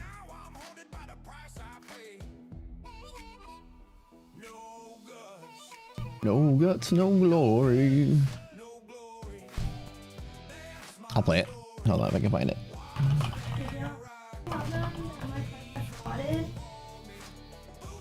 Oh, Idoc's loving the attention she's getting for the car. It's the spec on the car is so unique. There's a yeah, there's a spotted car in Houston Facebook group that just people spot a car. It's so weird. People, you know, you see a car that's cool, take a picture, post it up, and everybody like talks about it, admires it. Over the weekend, there were 2 posts at 2 places we went in your car. Somebody said, look at this car that I found. It reminds me of mint chocolate chip ice cream from Baskin Robbins. And another guy's like, yeah, I just saw them at Kroger too. And somebody said, I just saw them at Kroger. So there is like pictures of our car driving and moving, almost like a PI is following us around, it looked like. Yeah. Like apparently people are just popping out their phone and photographing you while you drive around, babe. No. I was like, I can't lie to you. Hey, I can't lie to you where I'm at. go to the song submission channel and drop the link for me. Just throw it in there so I can click it real quick. I'll add it to the playlist. And Brad, that song that you play all the time, that one that everyone loves, can you put the link in the new song submission channel so I can add it? I want to add it to my playlist.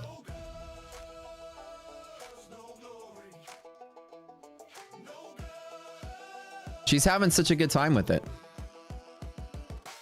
But yeah, it was weird. She saw this Facebook group. Somebody's like, people are talking about your car there, and so she's having a good time with it. But it's weird because, yeah, somebody goes, oh yeah, I saw them at Kroger. There's a picture of us driving out of the parking lot of Kroger.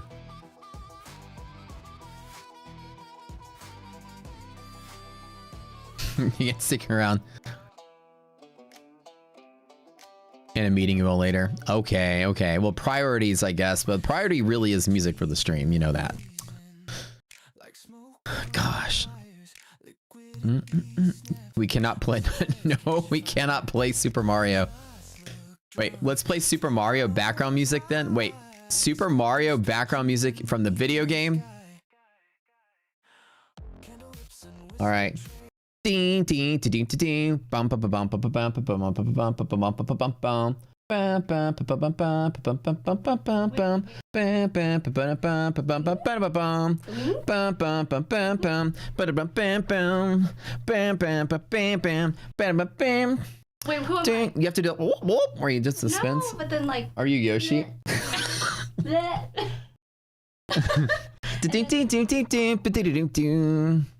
Oh, and then the spin the. That's the whoa. That sounded just like it. Wait, do it again. Did you tell them my hidden talent? What's your hidden talent? I can make the sound of a pendulum pretty well.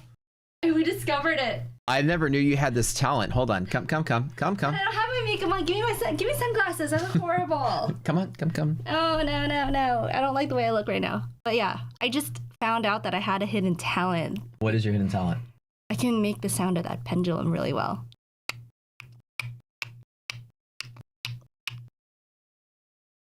Yes, you're the only one in the world that can do that. You know what I mean? I would use the word talent loosely when describing. Oh, Newton's cradle. What? Newton's cradle. It's not a pendulum. This is the Newton's cradle thing? Yeah. You're doing this. I thought that's a pendulum. No, that's Newton's cradle, right? The thing like this. You can't do it. That's Super Mario Advance. You're singing. Oh, that's funny. That's the sound of a no prenup. That's the sound of a no. Papa Les no longer approves of our union. Oh my gosh. Never seen that before. People, do you guys not know what I'm talking about? Like back in the 80s, you guys had like these balls that were sitting on your table while you worked. Do you guys put your balls on the table when you work? I have balls, that. Like 6 to 8 balls on the table that would smash against each other. I'm sure some of these guys in this channel like 6 to 8 balls on their table. I'm not. Nobody. We're not judging. We're not judging how many balls you have on your table. It's like a very melodic sound that the balls would make once they crash into each other. It's Newton's cradle. You get it at the museum. Newton's cradle. Okay. Every time you go to the museum, they would always have it's like one of the toys you can buy, and you drop the ball and it hits the other ball. Someone said it makes it easier to trade. It's easier to focus when you have 6 balls sitting on your desk. My kind of party. No, seriously, Newton's cradle is like the law of conservation momentum. If I remember correctly. The momentum is transferred, but all those other heavier balls have a fair amount of inertia. Mm-hmm. So the momentum gets transferred to the one that doesn't have resistance. I gotta say, I remember every time I go to the museum, you got 2-3 things you get at the end of it. You get the rock, the geode, that's, you get the space astronaut ice cream, the rock candy, and you get a Newton's cradle. It's always what you would buy. Or the thing, you guys remember, it was like the thing and you'd flip it over and it's the sand in the water and it would just like trickle through and make that little mountain thing. What is that called? And then you flip it over the other way. I don't know, like a sand, I don't know. Sounds like Chinese medicine. Museum sand toy. I don't know what the heck they call it. Sand toy. You know what I'm talking about? There was a name for it. No, not that one. Oh, that. Sands. Yeah. Landscapes. Like a sand landscape thing. This thing. And you flip it over. You guys remember the sand? I don't know what the heck to call it. I just Googled like museum sand toy. Someone called it an egg timer. This thing right here, you guys remember that? It always had like the bubbles, and you would watch this thing for like the one weak spot in one of the bubbles, and wherever the weak spot was, it would get attacked, and then you would just be like, it's like you're staring at it. Come on, go. You want to thump it to give it some help, but you're like, no, let me go hold off. And you watch it, and it's like, what's the weak spot comes in, it's little, then it gets big. Oh, that's the way to do it. I used to have a big one. All right. But yeah, by the way, for those of you that like balls on your table, she's got a sound for you. Mike says, this is going to sound weird, but I like the Chinese balls in my hands when I trade. I forgot the name of those. Oh, those Chinese balls. The ones that they ding together when you hit them? No, they don't. Well, I mean, they do ding if you forcefully ding them, but you're not supposed to rub. You're not supposed to ding the balls together. You rub them together. What does it sound like? Fine. Think about this. It sounds like.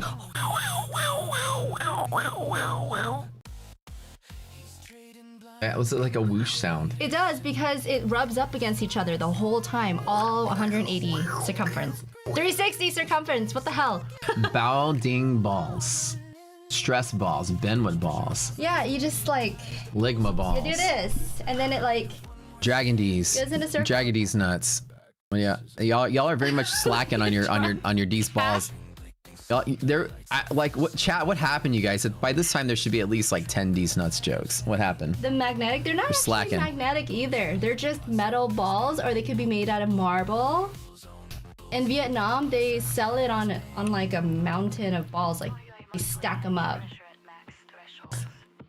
I'm gonna miss the days when we were monetized.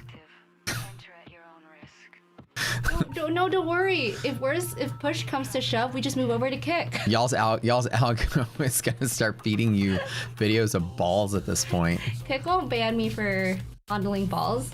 Yeah. Well, I'm really apologize in advance for what we just did to your algo.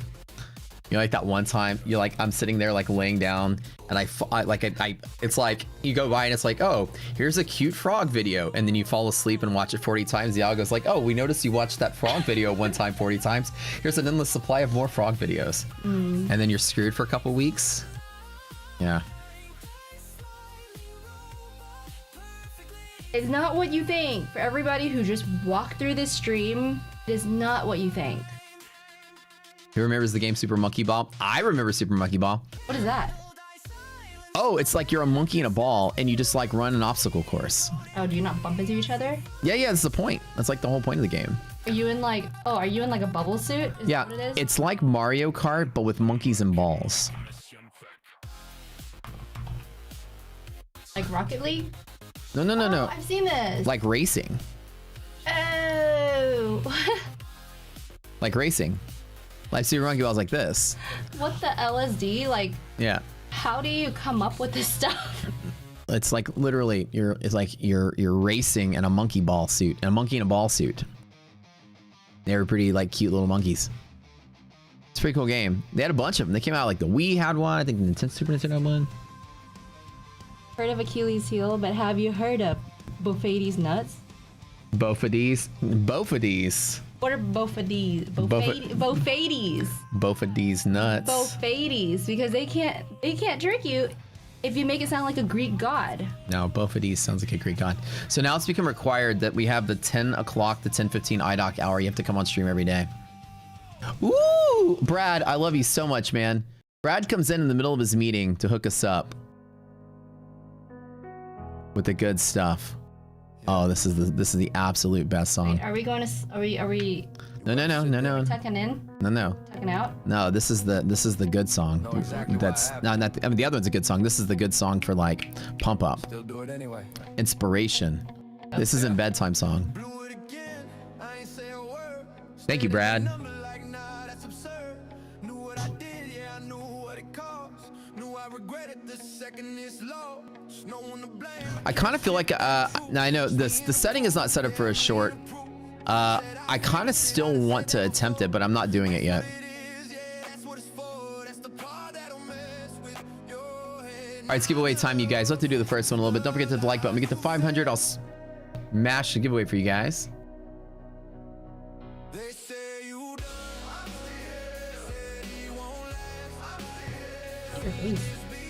That's what I'm saying. The subwoofer is not working today. I don't know what happened. You literally just replaced this entire thing. It's not. It's not working. I think that it's not plugged in or it's not connected on the Wi-Fi or something. Okay.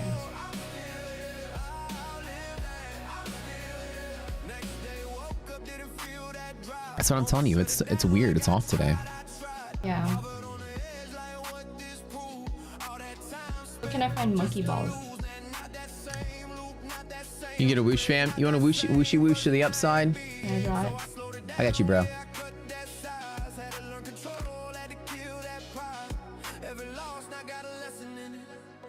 So you want a whoosh to the upside? All right. You want on S&P? Give it a little whoosh to the top side here, which is always good. These are good. Oh, I've been whooshing for a long time. I saw this really awesome programming joke, and I can't explain all of it. And of course, none of you guys would let me explain it in layman's terms. So, you know, Genie was like, yeah, you can do anything, but you can ask for as many wishes as you want. You can't ask for infinite wishes. And so the guy was like, okay, so I'd like to ask for, so I have 3 wishes, so I'd like to ask for 3 wishes, for negative 3 wishes. And Genie's like, oh, okay, I guess I can do that. Because the one wish I asked for reduces it by 2, then I have 2 left, and I ask for -3 and I have negative wishes, and it crashes your wish server code. and therefore the overflow creates an infinite scenario. Now I have infinite wishes. The genie was like, let me compute. Congratulations. He's like, okay, now you have 2,444 to the 46th power wishes. Damn, bro. I don't know if y'all saw that. I was pretty much a programming sort of thing. Divide by 0 or, you know, negative. I don't know. Does everybody get it? Oh, wait, you're making fun of me for being confused? So you're saying all of you guys got that? I'm trying. You basically like, you know, like the genie was like, you know, I don't work in development. I'm just customer service. It's developer humor. Nerd. Developer humor. Fully got it. LOL. Got it. Yeah, whatever the number was, Okay. but it was an obscenely amount. It was a way for him to trick the genie into giving him unlimited wishes by throwing a negative number into a space that can't hold a negative number, if you may. I'm still here. All right, guys. Speaking of, first giveaway today, ETF as we do. Starting off, we'll do some ETFs, My Fund and Futures Lucid. Big days today, guys. Rocking up some good P&Ls today. Got ourselves. Type it in. Type it in. Type it in. What? The landscaper's technician is coming here in an hour. You'd be available to scream at them? Yeah, I'm gonna be here to yell at them. Okay. Oh, we had like a water pipe or water tube explosion last night in the middle of the night. Well, the mystery was solved, but then there was a new mystery Yeah. that occurred. Yeah. The sprinkler tubing underneath came up, but the sprinkler wasn't turned on. That's the thing. I have it set to off. So I don't know where that water was coming through. Underneath our turf, water was like jetting out of it last night. So we're gonna make those guys come back and Yell at them. we'll yell at them again. I bet they love me yelling at them as a hobby. It's my favorite hobby on this planet. Don't yell at him too bad. He's gonna put the leveler straight on the ground. Oh, no. My favorite hobby on this planet is yelling at these guys. Let me tell you. Alright, going back to tours. Remember, 1:30. I need you off. Chat, I need him off at 1:30. Remind me. Mm-hmm.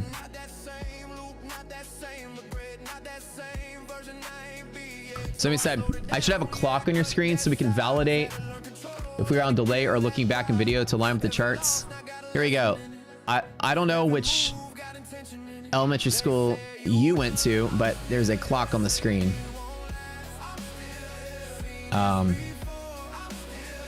That helps you. We good? Those are numbers. Yeah. She's so sweet. Yeah, she's great. It was me. Every time I broke my rules. Every time I knew better and didn't do better. That was me. I'll underline it in case you're not paying attention at the moment. They said you done. They said you done. They said you won't last. Here we go. Seen this before. I'm still here. I'll live that. I'm still here. They say you done. 927.53, 927.54, 927.55. You good? Okay. I'm still here. Just clap your hands around and we're in sync. It's a bit small on the clock, but maybe my monitor's not as big. Well, yeah, I mean, the easiest way, like here's the other way. This one just requires a little bit of logic. You can look at your chart. You can look at the candles on your chart and look at the candles on your trading platform and see it's the same candle. That's a little bit of a stretch though. That requires a couple more brain cells, but it usually helps. Wait a minute. He's like 10 candles behind.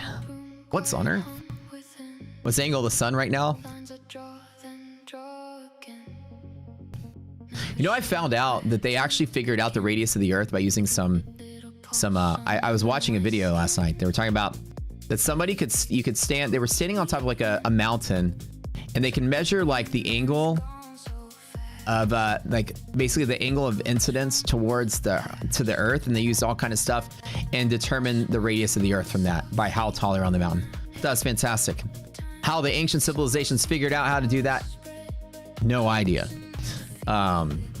I am from the future, though. Let's be real here. Most of my trades come from the fact that I have been able to travel from the future into the past. I kind of zip back and forth through reality multiple times per minute. So I'm always coming back from the future with information. People seem to think I'm a market maker because of all the good trades I make from it. But isn't that cool? Like the standing on the mountain thing? Isn't that pretty crazy, right? Do I even trade, bro? I wish I could trade. I wish I could trade my morning in for like my pillows and take a nap. It's kind of tired. They were super smart like us. I don't think they probably were smarter than we were. DB12 was actually DeLorean. Well, the D in DB12 stands for DeLorean. And the B stands for back in time. 12 is for 12 times a minute. Your dad is a CME CEO? Well, he is, right? Yeah, Dad and we know all the market makers. Okay, spinning that wheel, guys. Get those likes up. 432. Oh, son, I am disappointed in all of you. My children, you have disappointed me. I thought we were closer than that. For a brief history of nearly everything. Oh yeah. Our hubris is insane to think that the tech we have makes us infinitely smarter. Advanced ancient civilizations. Let me tell you a theory I have. If we were to dig up the mile of ice in Antarctica, I bet you we'd find skyscrapers and Wi-Fi technology from 20,000 years ago. And we're just cycling through the same thing ever. Just so happens that every show I've ever watched taught me that after humans blow each other up, we all become primitive again because human greed and conquest sort of like allows a couple of, what's it called? It allows like a couple of like megalomaniac people to just like enslave the entire population and then sort of just like run everything in this post-apocalyptic wasteland where everybody's on horses again. You know what I'm saying? It's like the minute we blow each other up, it's all back to primitive. It's not like the scientists are the ones that are survived. They're like, whew, we made it. All right, let's rebuild society. No, it's a guy with an eye patch on a fucking horse wearing like a catcher's uniform and like carrying a shotgun and walking around like he's sheriff of the Old West, you know? Every show I ever watch is like that. They never rebuild technology. They always throw back us like 1,000 years. So here's my thought, right?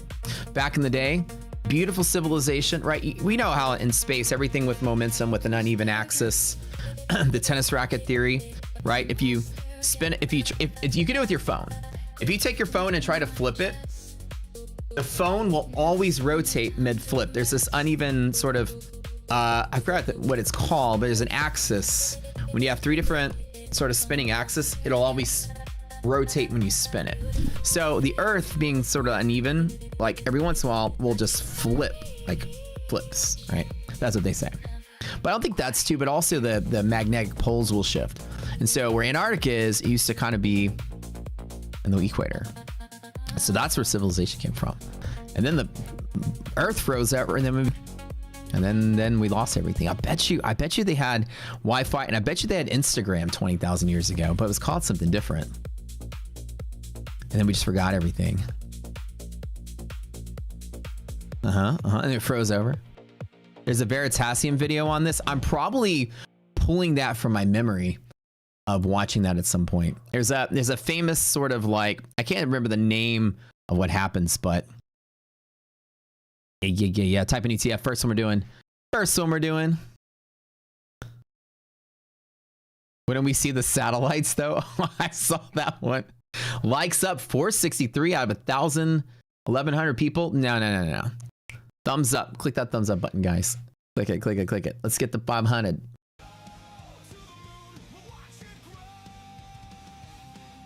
Yeah, it's like taking a cup and dipping in the ocean and go, I don't see any whales. There must not be whales in this ocean. It's all fractal, bro. I'm telling you. Why you can't travel to places in Antarctica? Why it's a study haven for only certain kind of scientists? You know, we're pulling out. They're digging in there and they're like, holy crap, this is like a It's like a phone sort of thing. Holy, this is like a spaceship. Holy crap, we'll send it to Area 51. Let's take a look at it. A lot of stuff buried in that ice down there. You never know. You never know. It's a good theory. Leave it to like one guy with an eye patch. To like, nah, I'd rather just be like god of this world. So let's just kind of like kill all the scientists and then everybody can worship me. And then, yeah, I like the primitive life where I'm the boss. What were the pyramids? I'll tell you what I think the pyramids actually were. Either A, the ancients that built them knew that the earth went through cycles of freezing and flooding, because we have history of all of that. Is that if you're going to survive something, right, that, oops, if you're gonna survive something, right, these days we build like an underground shelter, right? But if you want to survive something where the earth floods and water sloshing up against something, and you can build like entrances up there. I always was curious if the pyramids were built as like giant guarded escape structures from the elements in case the world flooded. I don't know.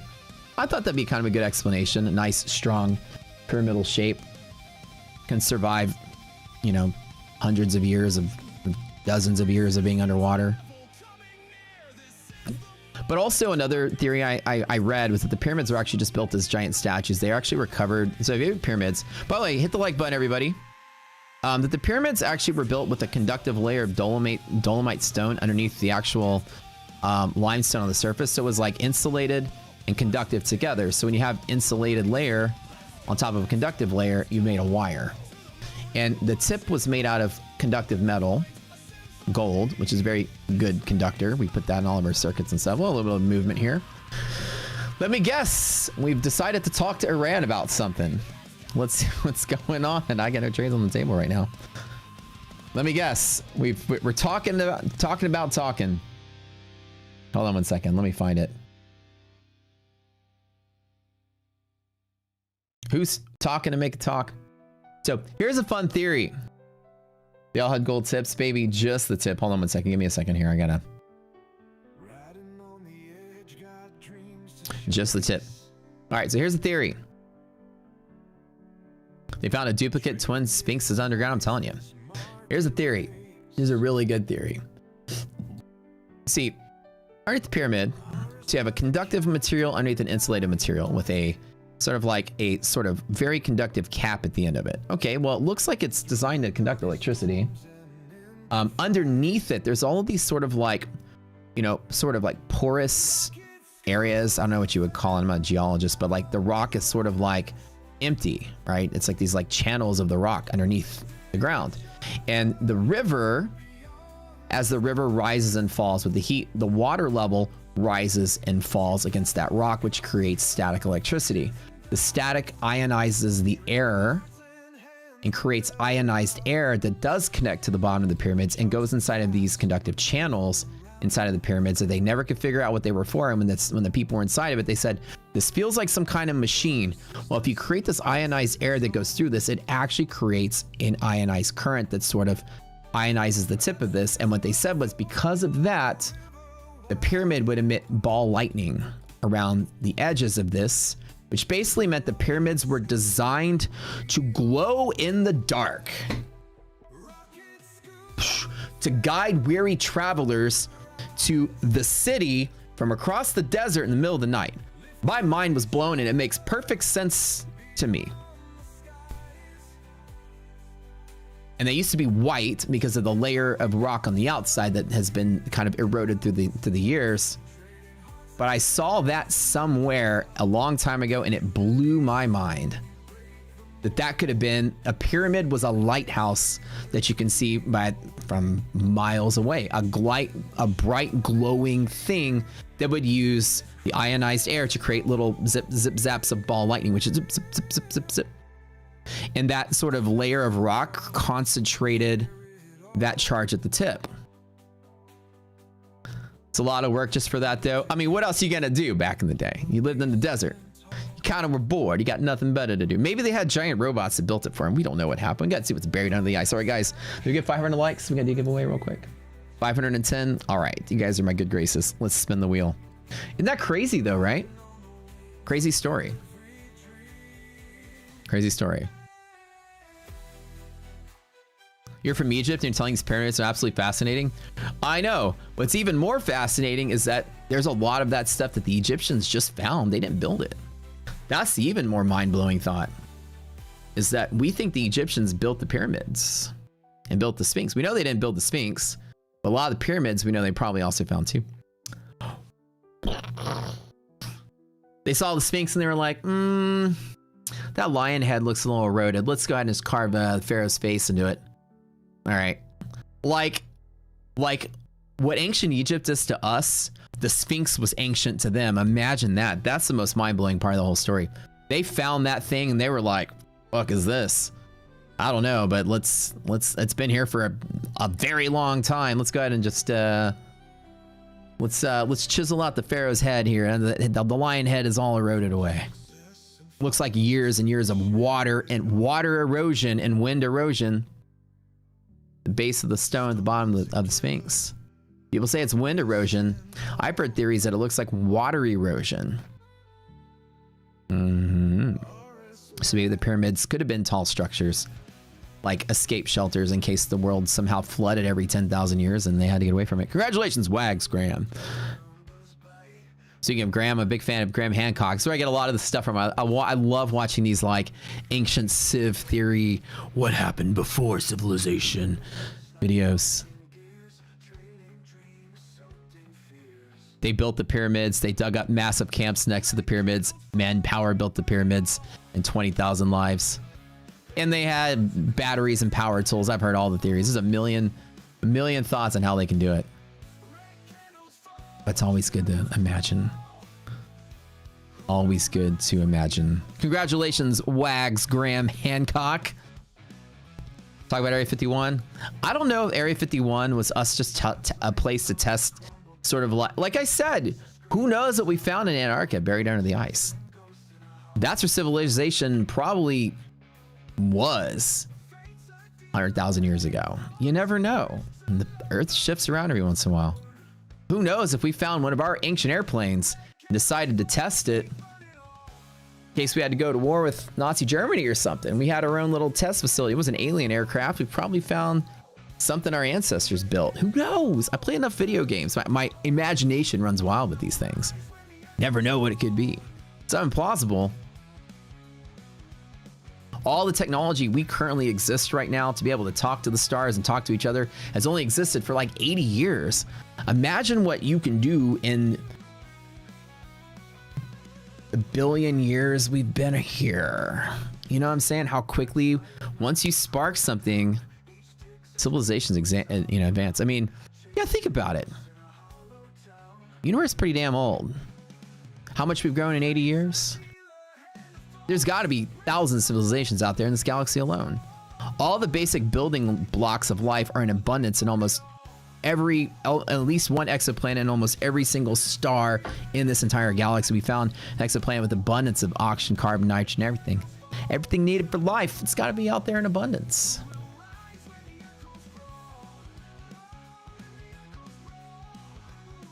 Thing is that those brilliant inventions would spread into everyday use and there's no sign of that. I don't know. The fact that you use a crystal, you literally have a crystal in your hand that talks to outer fucking space every day, kind of sounds like barbaric technology to me. Like, you know, the ancient shamans like shining a crystal at the sun, sending light waves here and there. And now you got one inside of your phone. Who came up with that idea? Whoa. Maybe we can use a crystal to like talk to each other.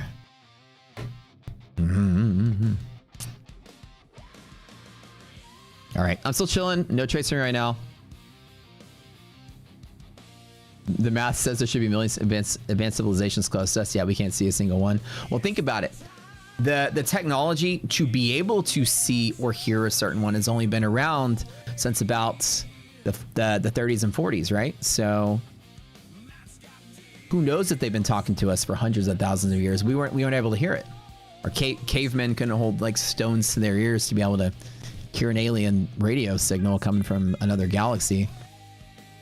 So in the small window of how well we know to have technology be able to hear it, who knows how many alien signals we've missed in the last million years? You know what I'm saying? Requires not only the capability for them to have technology, but the capability for us to have technology to receive and hear it.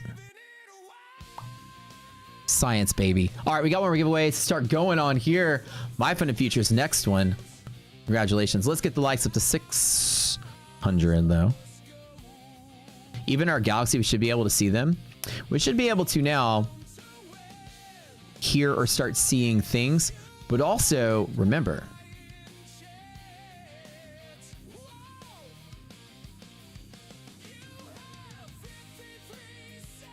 in the size of the galaxy, the black hole, you know, the black hole in the middle, this is the disk.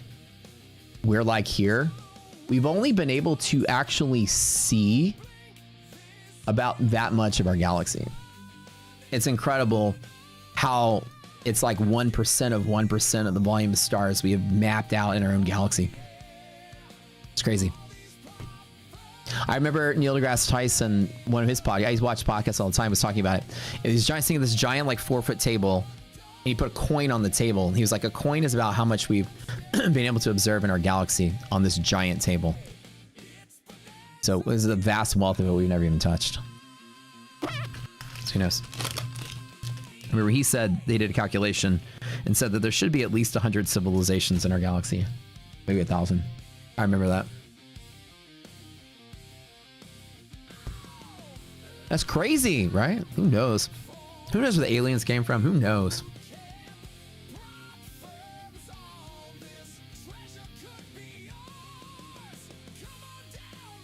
All right, guys, we're gonna do MFF in a second here. Today's market's relatively been pretty easy to trade, I'd say. There's been not a lot of, hasn't been a lot of just been sort of like playing through here. Taking the short at gap fill was just kind of like almost like a gamble. We didn't have the full confluence on S&P. We did have it on Nasdaq for a little bit. Now the confluence on Nasdaq is completely gone. As you see, the market's still trying to run up on these big it's still trying to have that same sort of spark it's had before, where people are still buying some things, but not all the things. As you see, there's a lot of rotation to the downside, and S&P still has negative res that's trying to get worse. Now we do have a liquidity pocket holding this up, so it's probably not possible to sell through it really hard unless we lose both Nasdaq and S&P. But Nasdaq looks like it's trying to hold, so here's what I'm going to tell you. If today's the one day we actually sell off finally, and we fall down to there, that'd be kind of cool. I'm sure there'll be a nice little kinky little play we can take off the bottom DD band. We'll see what happens.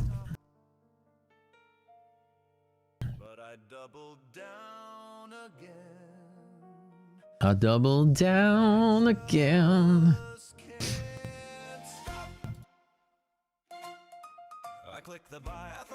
See, sometimes we talk trading, sometimes we talk video games, sometimes we talk aliens and universe. I'm a huge space nerd. I'm such a space, math, science, physics. I have a theory. Hold on, wait, somebody has a theory. This might be the world of insects. No, it was a spaceship, not a ship. I landed here with all the animals, hence we don't see all the lizards we had roaming the earth. No, that's actually pretty cool.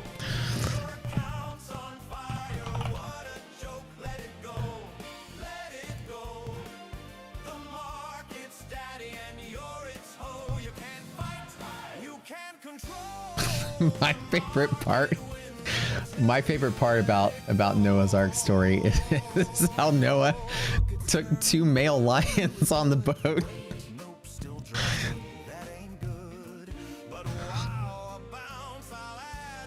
You always get us in these situations, Steve. Shut up, Paul. You know, like, just get on the boat. We'll be fine.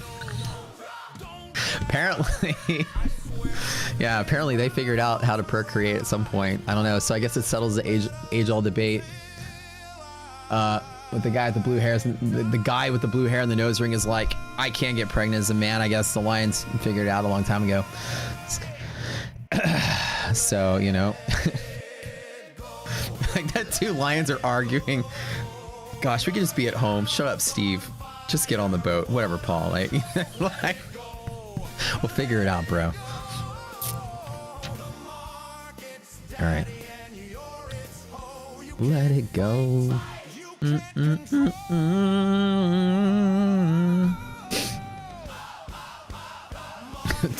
two Mufasas. God can change team really quick, yeah.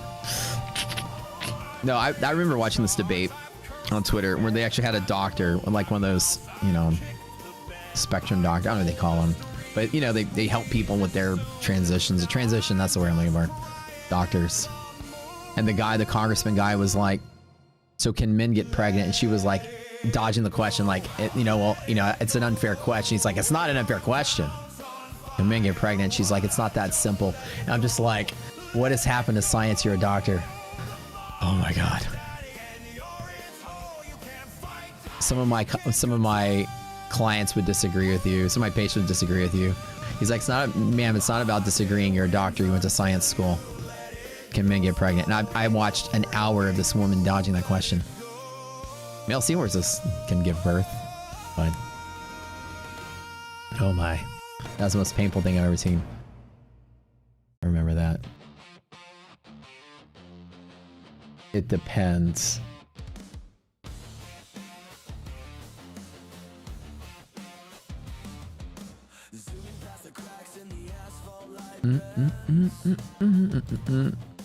All right. Can we get up to 600? 642. 42 more likes. Do me a favor, everybody. See that pinned post? Go to the Discord. Go to the Prop Scooter Discord today. Prop Scooter Discord, huge, active, free Discord for this community now. Rock Scooter has a Discord for learning Rock Scooter Learning Bootcamp. We teach our bootcamp here, which is going to start on May the 11th, which is day trading training.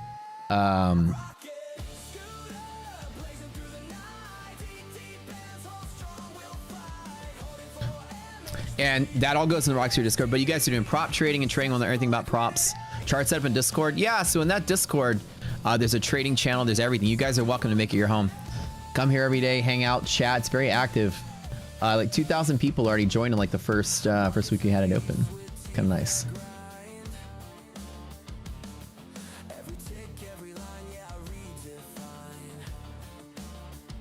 There's a lot of people posting their setups whenever they're doing.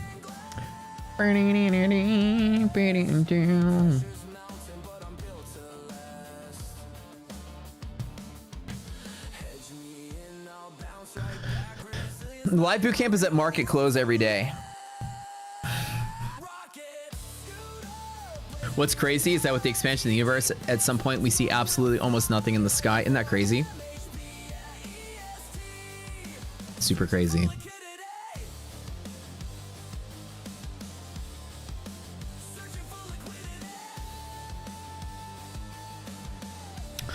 Check my DM. All right, all right, all right.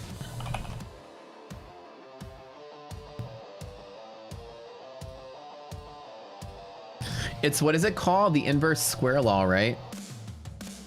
Where the it's the luminance decreases inversely to the square of the distance from the source, right?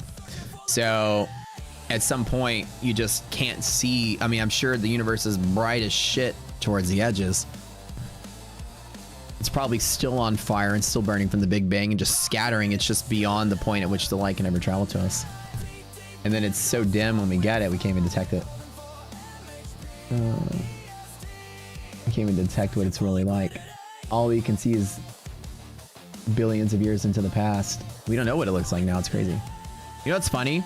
That's the other thing that blows your mind. You'll never be able to know what the universe actually looks like now. The further out in time, you're just staring at further back to the past. Oh, hold on.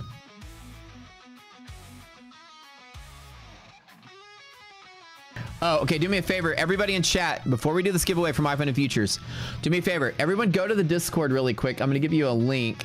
We're going to give you guys server tags. I don't know which channel to claim it in, but let me find it real quick. It's got to be in here somewhere.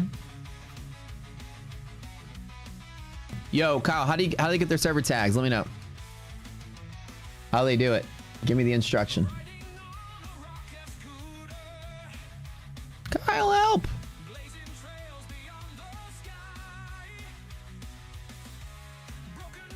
So, Papa Les, what is your morning routine out on the ranch? Like, I'm curious. Like, what do you do every morning?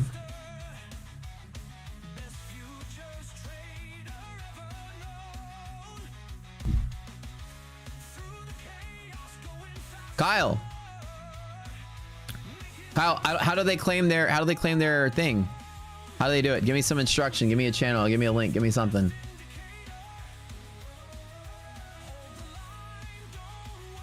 Kyle, answer my question.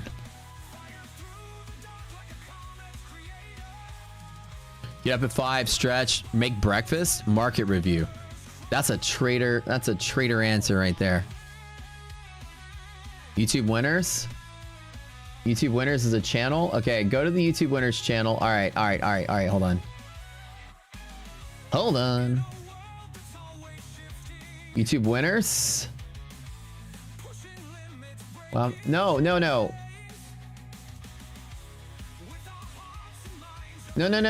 Kyle, listen. No. Don't tell me that.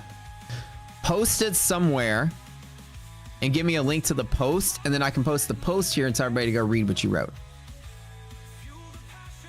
Help me out with that. Oh, we got some instructions for you guys. We found out a new way. Kyle's so excited to show this off. I know he wants you guys to see this. So, you know, in Discord, you can have a server tag next to where you are just to show off some flair. Gosh, Kyle. Kyle figured out a way to cram 5 letters into 4-letter space. It's fantastic. Kyle, the man himself, hacked Discord at the core.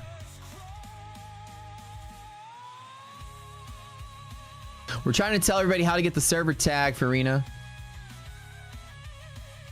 Kyle's gonna make a post. Send me a link to the post, brother, and I'll drop it in here. Like, make a post somewhere on how to claim your server tag or something. I'll drop the link here straight to the post. Kyle, just post it somewhere. You don't need to make a channel about it. Just post it somewhere in any chat room for now, and then we'll figure it out later. I'll post somebody to the link. Just throw it in like the community chat or something. And I'll throw the link in there. Type in MFF, y'all.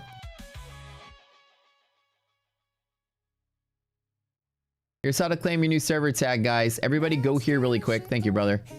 Everybody go here. Everybody click this. Click this link. Click this link. The new server tag. Now, check this out. Now you can have the word score by your name. We had it say prop. Now we changed it to score. We found out a way to put 5 letters into 4. Top secret. Can't tell you how we did it. Secret. We hacked the Discord source code. Clearly.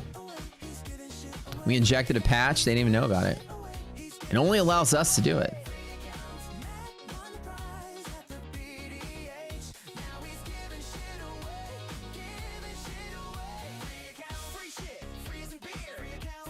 One of us went and got a job at Discord. We set a branch off on one of their repos, and we initiated a patch sprint, and then we nobody knew we did it, and we only allow us to do it. So no reason to trade anymore. It stays dirty. It stays kind of blah. Yeah. Duh. How do we do it? How do we put 5 letters into 4?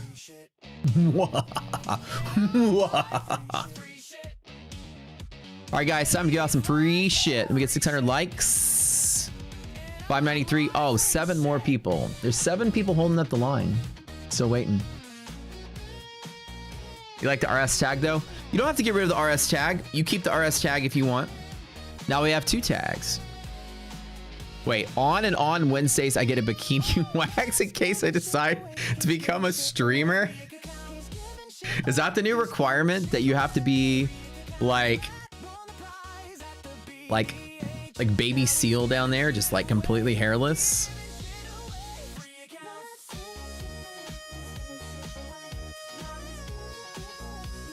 We have a strict no bush policy on this stream. I agree. That's your routine.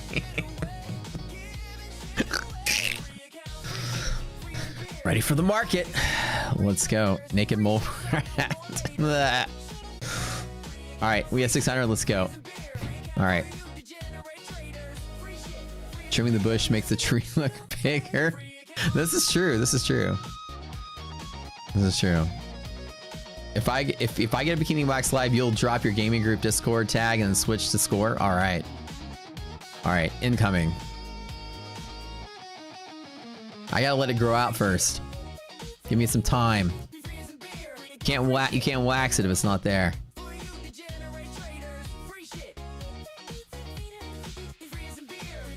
No, you won't miss out on giveaways. It's just an extra flair piece if you guys want it. But either have that or Rock Scooter tag. Have that tag with you everywhere you go. If I had 2K to trade, would I trade prop or trade micros? I would trade prop if I had 2K to trade. I would trade some Lucid prop accounts. Lucid Flex. Or My Fun and Futures builder accounts. Or Fun and X Bold accounts. I would get one of those three.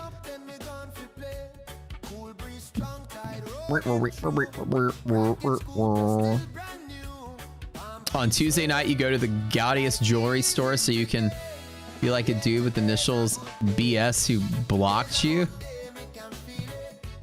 What? What are you saying? Brett? No, Brett blocked you, you said? Oh. I'm trying to read what you're saying. Oh, BS stands for Brett Simba. Oh, okay. Brett blocked you, huh? What did you do?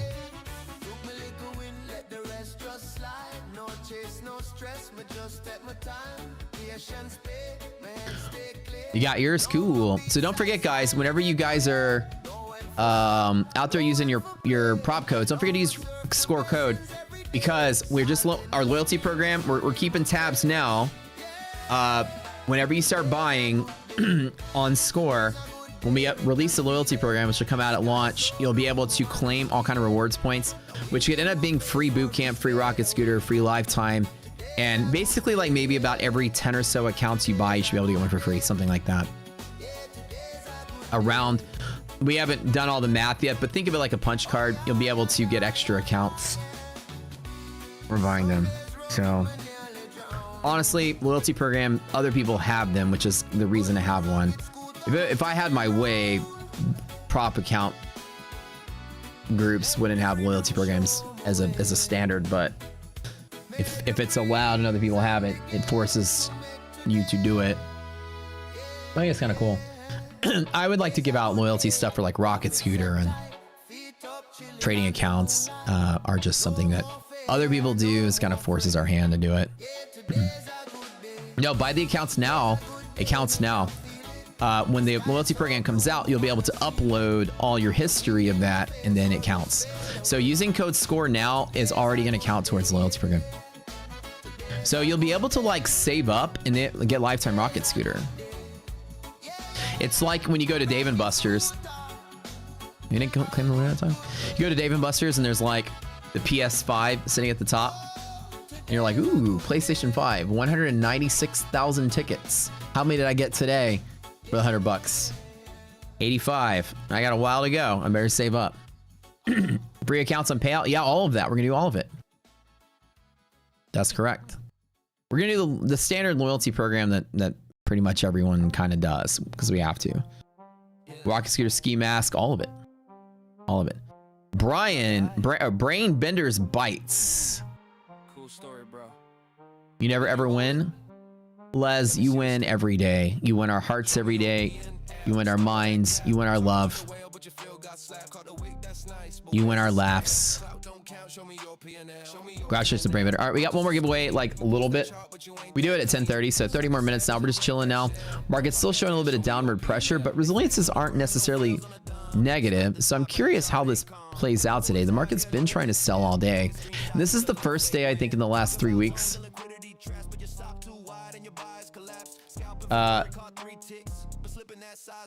that we've seen the market trade like this. We haven't seen a day like this in a while, like in a long while, where the day itself has trajectory that's downwards. It's the first day we felt it, right? I haven't felt a single sort of trading day. Maybe this one. I think this one maybe would qualify for that. But even the start of the day was like just an immediate nosedive. But like where you just, it wasn't like the market just fell and reset. It's like the market's trying to sell and you can feel it. Like it's like finally starting to give up. I'm still not gonna all in short this though. So my Tradeify take profit. These are all take profit pro accounts. Remember I was trading those off screen last week. Passed the evals in the first 2 days, flipped them. This one that's 270 is the final flip. These 1, 2, 3, 4, 5 are all TPT pros, and they're all I got 10 accounts that I passed, and you can only have 5 that are funded. These are all a mix of Lucid Eval Flex and Lucid Eval Pro and Lucid Funded Pro and Lucid Funded Flex. Like a blend of half and half. Some of them are passed, some of them aren't passed yet. But buy the long, the lower band. At lower DD band, 100% I'd buy the long today. Yeah, if we were down here, I would definitely buy the dip. My one thought is I could probably buy the dip today at this same area a second time. The hard part is when you break through yellow line, it can create sort of that kind of sell-off day. So I don't know how I feel about taking the pocket with a heavy trade. With positive resiliences though, still show that the market can have some of that upside there. The one question I have is, should I just go ahead and go for it? EST every single time. Let's go for it with some, I'll take a small ES long there. I waited to see that kind of play out.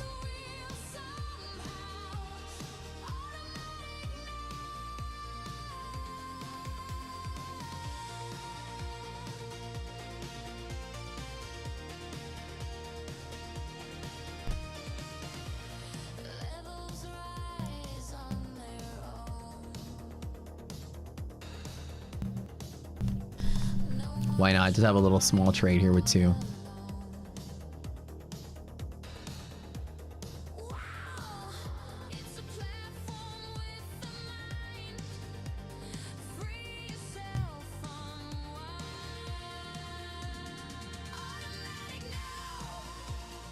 Nice to see you again. Green again, Matt. Oh, thank you.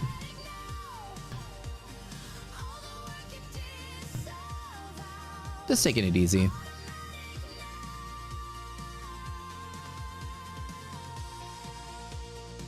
Oh, the Lucid Flex has a contract limit on it. Okay.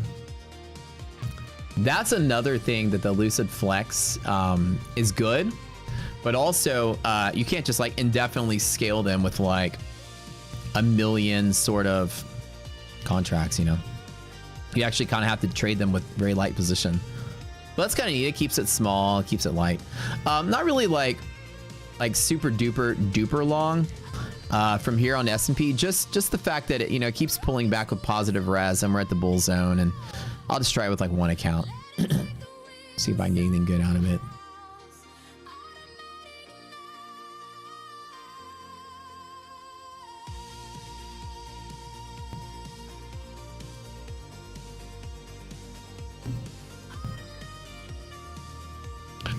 Bull zone liquidity pocket is always like supportive. You can see right here all the flags are saying support, support, support, support.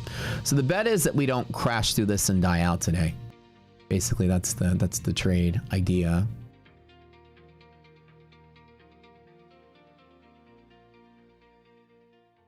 Just appropriately buying the dip.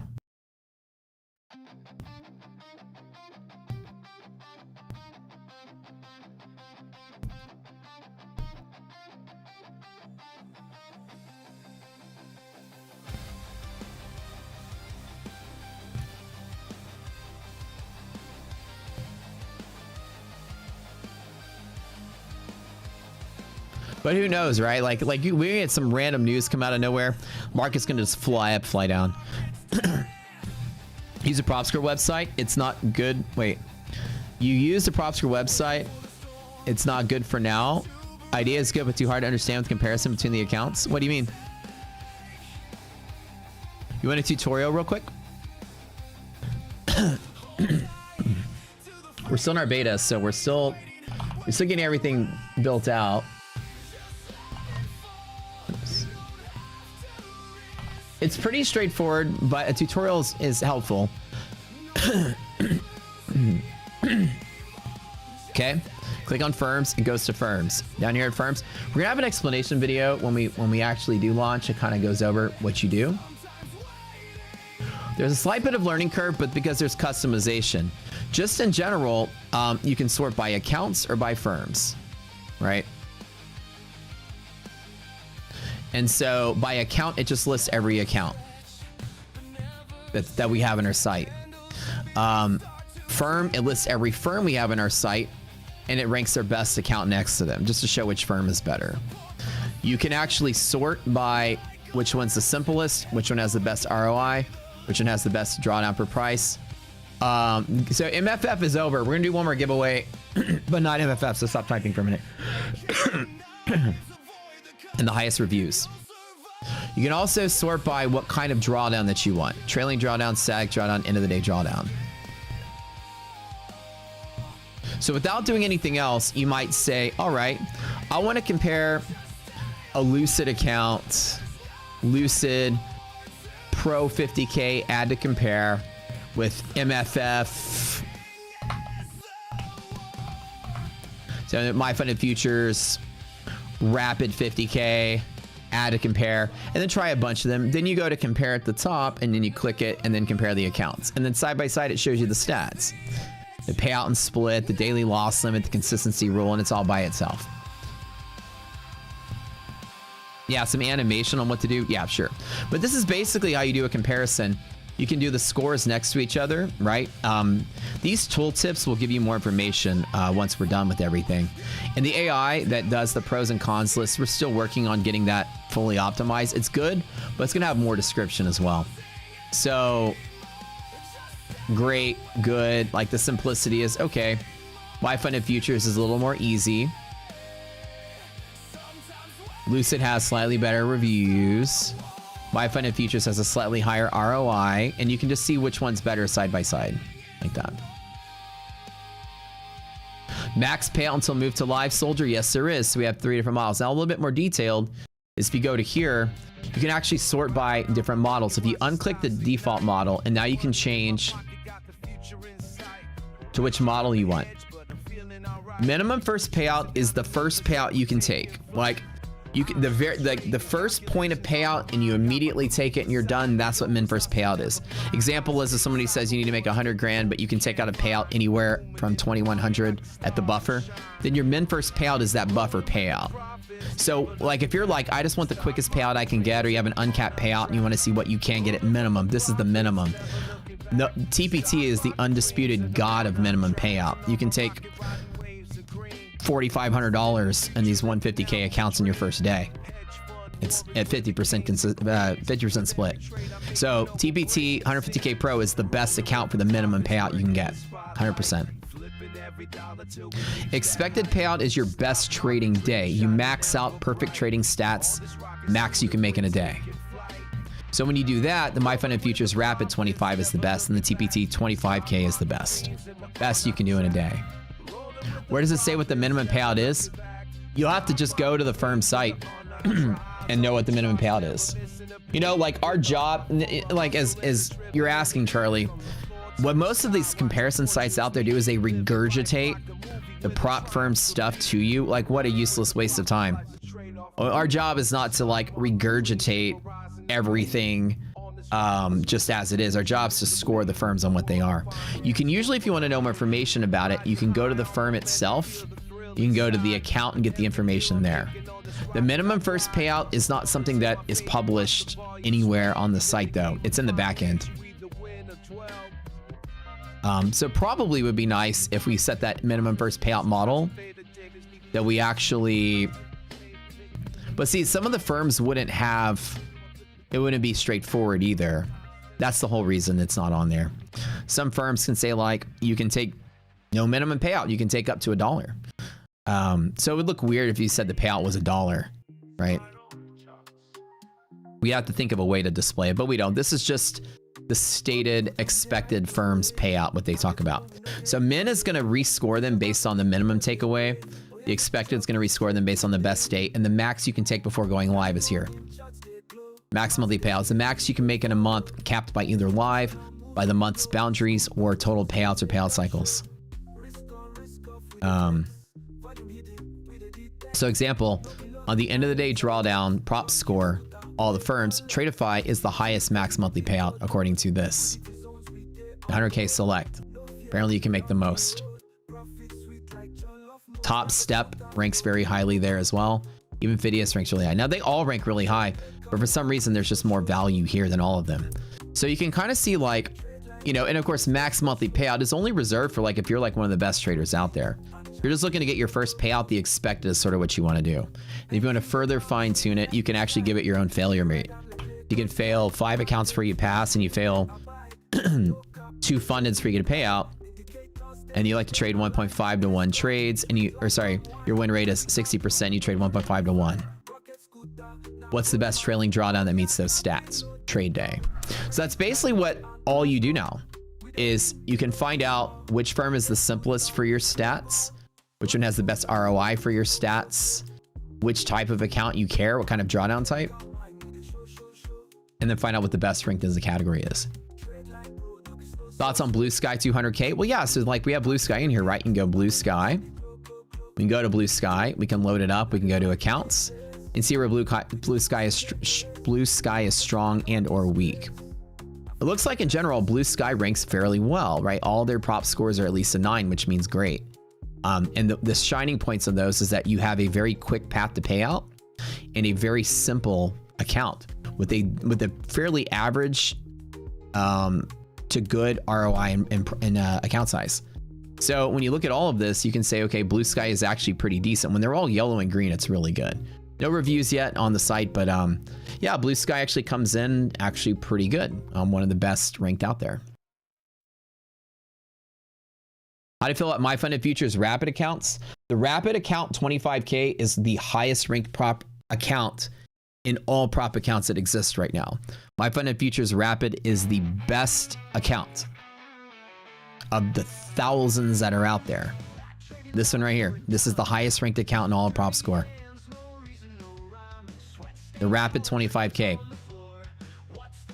ROI is a 10. The prop score is a 10. It's the highest ROI on the expected payout model. On the min payout model, it's still a 9.3, and the max monthly is an 8.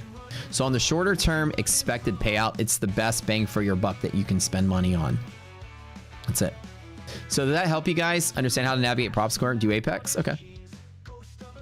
We'll do a giveaway in just a little bit, you guys. Chill out.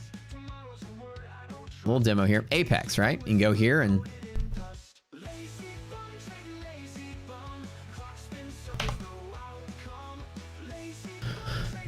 So on Apex accounts, you can see that on the expected payout, this is their original intraday trailing drawdown accounts.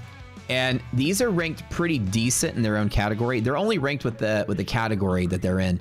So trailing isn't ranked within the day, it's a separate scale. Trailing is compared to all the other trailing accounts. Chris says, how does that beat TPT with only drawdown? You completely answered your own question. Only drawdown, right? You say only drawdown. Firm, our equation is not just putting two factors side by side. It's the entire thing. It's return over investment, per difficulty, per time and market, per payout friction and restriction. And then it's also, it's a function of this and user parameters, such as your trade rate, win rates, and all that stuff. All of the factors. Everything is like a seesaw when it comes to props. Something good, something bad, something this, something that. How do you get total cost? Well, you program your own failure rate model into it. You're telling it your total cost. How many times you pass. How many times you fail to pass. You're actually telling it the total cost here. If you use the default, we have a standard risk model that we use. If you select a default, we use a normalized risk model for everybody. But you can type in your own stats and then it puts it on based on your own stats. Do I consider payout rejection as a factor into it? That's a subjective factor, and we don't do subjective factors in the scoring. The reviews is where you can talk about your rejections on the reviews. Yep. Is Rocket Scooter more accurate than ICT? Rocket Scooter is more accurate than just about anything because it calculates exact pivots to trade from. ICT and other momentum-based strategies aren't by the definition of the word accurate. Accurate means within a minor difference from the expected like value that you're looking for. There is no, we're going to buy the dip at exactly this number. Theirs is, it's already moved. Okay, let's get in on it. So when you're actually the word accuracy, it's not accurate at all. Makes sense. So it's like the degree at which some measured value or some value is deviating from the expected standard. So it's like how off you are. Oh, okay. Okay, hold on a second. Oh, the water guy. So something like an ICT method doesn't, there's no degree of accuracy to it.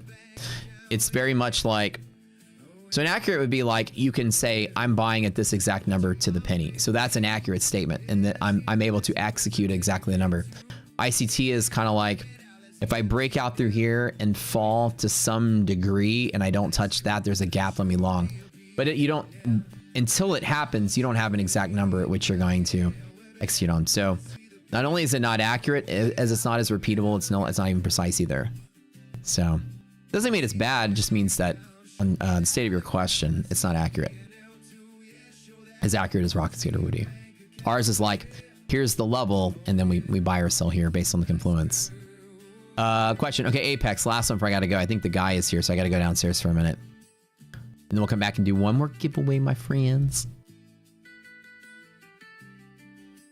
So on Apex, when you want to look at it, Apex's original accounts are really decent because they basically gave them a boost, but then they came out with these end of the day accounts that are absolute garbage. I mean, it really sucks that this was such a pumped up hype thing by the influencers for a week or two. Anything below 7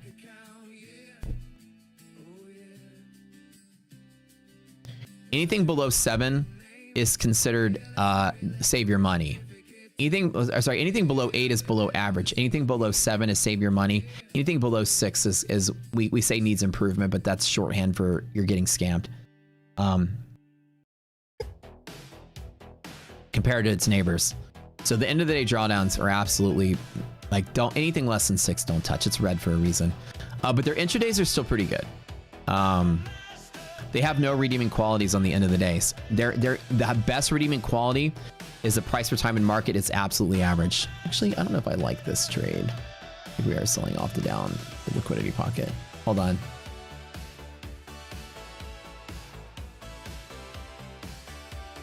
Hold on 1 second. What's this one? Oh, I just have 2 E-minis. Okay. I got to run downstairs really quick.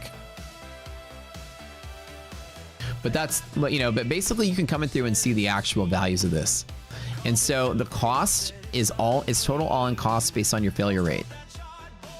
So it's not just like, here's how much you're gonna get a $5,000 payout and it costs you $200 per account. That's not what we do. Ours is absolutely insanely more sophisticated than that. It's your expected failure rate against the failure rate model. It accounts for how many accounts you're expected to buy before you pass. Put in a stop loss. Oh yeah, we've been there before, haven't we? Oh, you guys think y'all are so smart. All right, let's stop out on you guys are right. As a matter of fact, this is still an eval, I think. Hold on. This one's still an eval. Let me long at 71.74.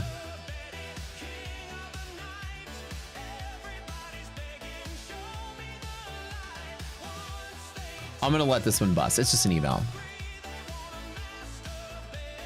So the stop loss wouldn't make any sense anyways.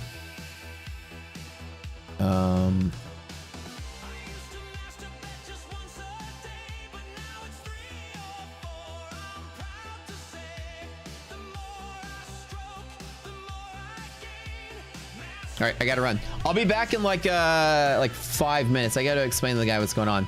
So I think this one, I'm checking this one is an eval actually. So it's a Lucid Pro eval, so I'll just let it bust. Be back at 11:35. So the DL, not bust, but the DLL will be the stop loss, so that'll be fine. Okay. All right, yeah. No master betting till I'm back.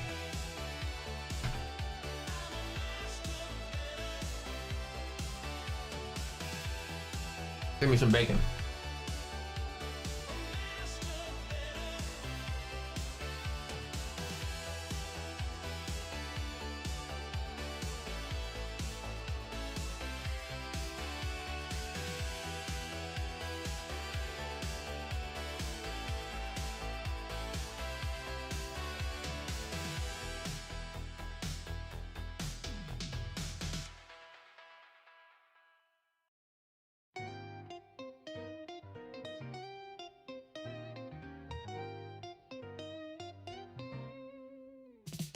Early light, a silent hum awakes the room.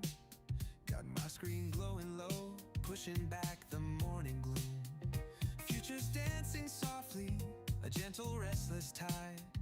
Finding my own rhythm, nowhere left to hide. Sometimes the numbers blur, a soulful complex maze. But there's a certain feeling guiding me through these days. No need to rush it, just feel the subtle pull. Understanding whispers, making my spirit full. Yeah, the current shifts, but my core stays true. Just letting the groove take hold sees me through. Oh, this quiet morning, just me and the flow. Learning to let go, watch the frequencies grow. Rocket scooter waits for when the day unwinds.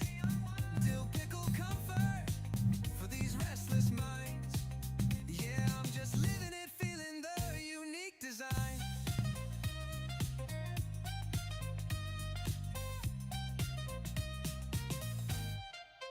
The patterns emerge now like notes in a sweet refrain. Risk and reward, a beautiful delicate pain. I built this little world with patience and a touch. Every subtle signal meaning so much. Sometimes I lose my way, caught in a hazy dream. But then a thought arrives, just like a gentle stream. No need to rush it, just feel the subtle pull. Understanding whispers, making my spirit full. Yeah, the current shifts, but my core stays true. Just letting the groove take hold sees me through. Oh, this quiet morning, just me and the flow. Learning to let go, watch the frequencies grow. Rocket scooter waits for when the day unwinds. Dill pickle comfort for these restless minds. Yeah, I'm just living it, feeling the unique design.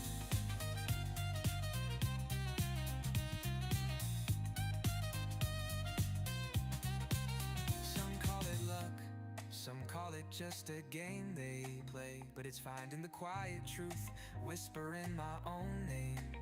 In the gentle moments where the doubt just fades away, I see the path unfold, brightening every day.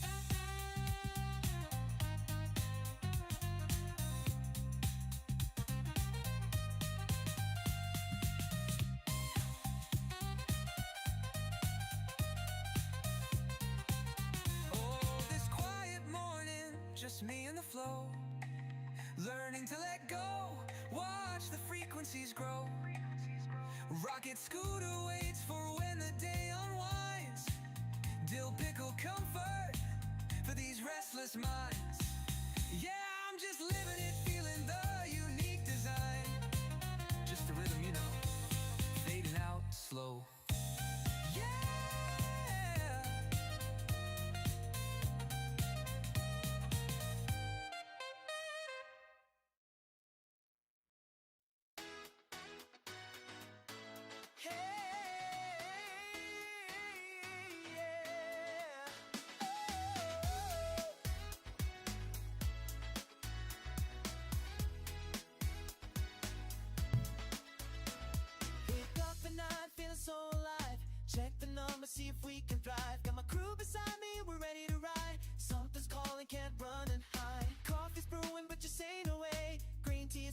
shop all day. Trust your wisdom, you know it's right. Got me through this crazy fight. The pressure's on and the world feels wrong. You keep me strong. We're tearing up the charts, baby, rising to the stars. Maybe every single day we're climbing higher. You and me, we fuel this the charts, baby, never gonna fall crazy. How we make it work together, flying high like we're forever. Where are we going? Oh, it's to the studio? Oh, okay. 1:30? Screens alive with red and green, fastest moves I've ever seen. Hearts pounding, palms are sweating, but I know we never quit. Salad bowl instead fries, keep me focused, clear my eyes. Partners in this wild dance, give me strength to take a chance. Pressure's on and the world feels wrong. You keep me strong. We're tearing up the charts, baby, rising to the stars, baby. Every single day we're climbing higher. You and me, we're fueling. Woo, that was quick. How's my trade doing? All right.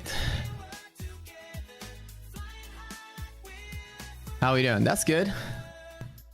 I still didn't I wasn't able to buy the dip. All right.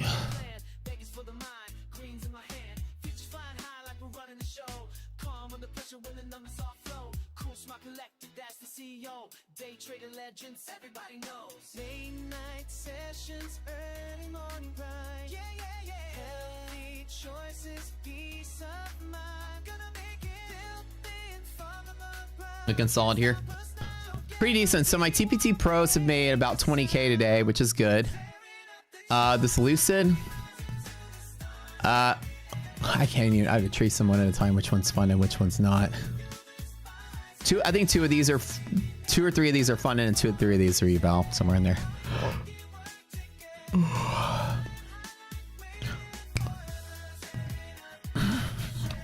My architect is here at 1:30 today. So while Neon's streaming, we get to go. So our new fitness studio that we're opening up, I'm super pumped. So I'm gonna go walk the space of the architect today.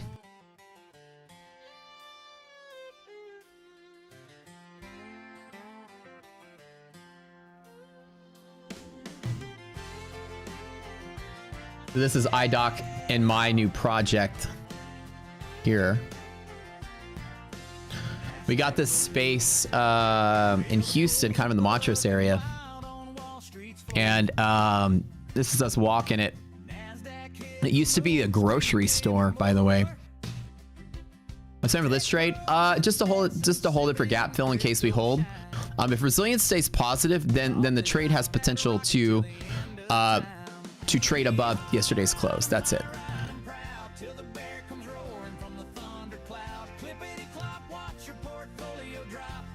But like I said, I'm not super hyper committed to taking a lot of risk. So I'm just trading like very small. Just taking the same stance of I'm going to stay bullish until it just doesn't work. But so anyways, so it used to be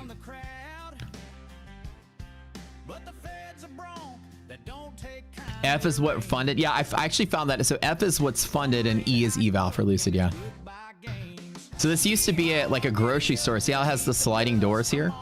It was like this meat market slash grocery store. It's like, I can't remember what concept it was. It was a really big space. It was like 3,000 square feet. It's got this sort of angled wall. It's hard to see here, but when you look down on the plot, it kind of looks like this. It's got this angled wall on the side. So this is the angled wall here. It's windows, windows, windows, windows, and this is the front of the lobby, windows, windows, windows. So it's an angle this way. And she's building her fitness studio inside of it. So you're gonna basically walk in. There's this angled door here. There's like a hallway that goes here that has all that natural lighting come through, lockers and cubbies here, bathrooms here, storage there. And then this is, we're kind of debating what we're gonna do with this extra space here.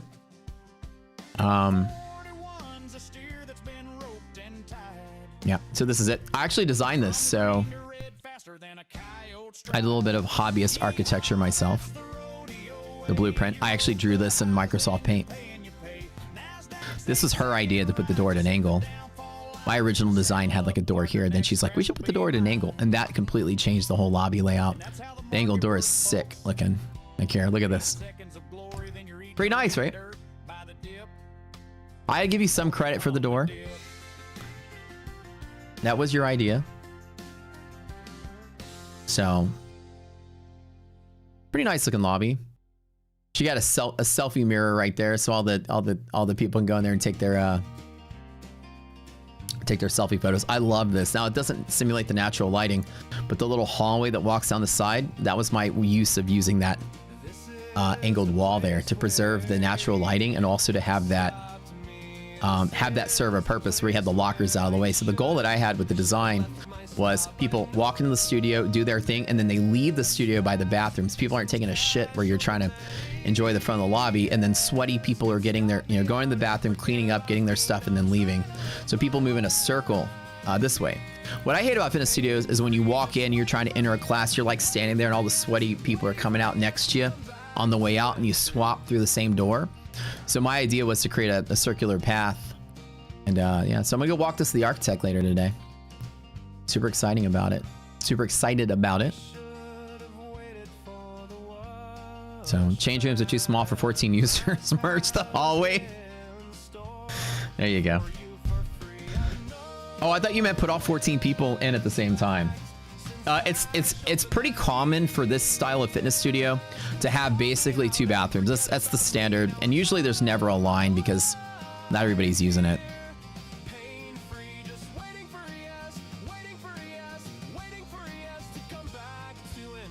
We might be able to use that front area as a separate changing room if we need a third room. It's beautiful, really. Oh, thank you. We got to move the selfie mirror. It's not positioned optimally. That's our biggest decision in life right now. I like to think about when I look at the world, as much as we, have a good time trading and we have fun with each other, and how much we accumulate a hater or two, then I look at what my life is really like, and I'm like, the hardest decision I have to make in life right now is where to hang a fucking selfie mirror in a building that I'm building something in. Like that's how hard everybody makes my life. God, I wish I was someone else. Wish my problems were harder than that. Yeah, 2 bathrooms in your studio. You ever see that there with 2 bathrooms, you ever feel like it gets clustered or there's a wait? Usually it's pretty streamlined, right?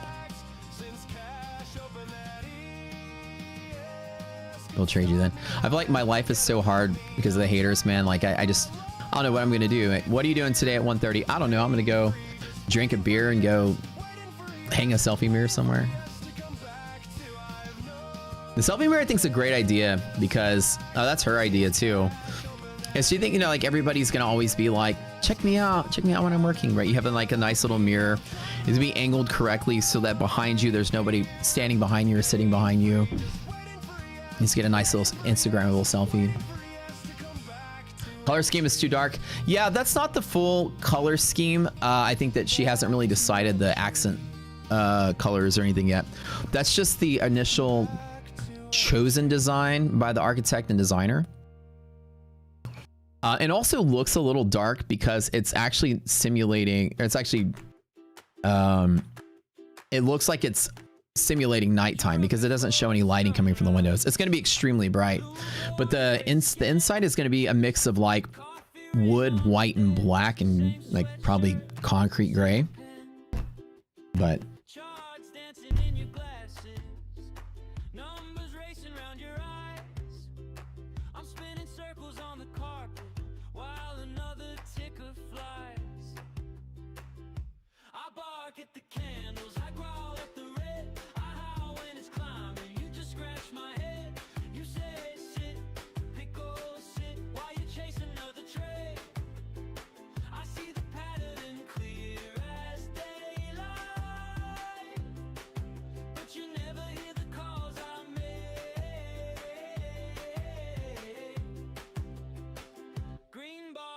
tennis balls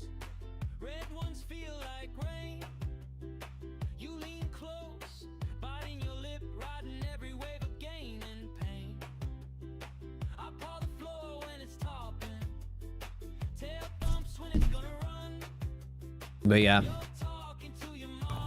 everyone wants to feel sexy. So why don't more people use and talk about rocket scooter method instead of ICT? ICT got really popular probably because, well, first of all, rocket scooter wasn't created until 2022. So as big as it is, I mean, it's getting bigger every single month.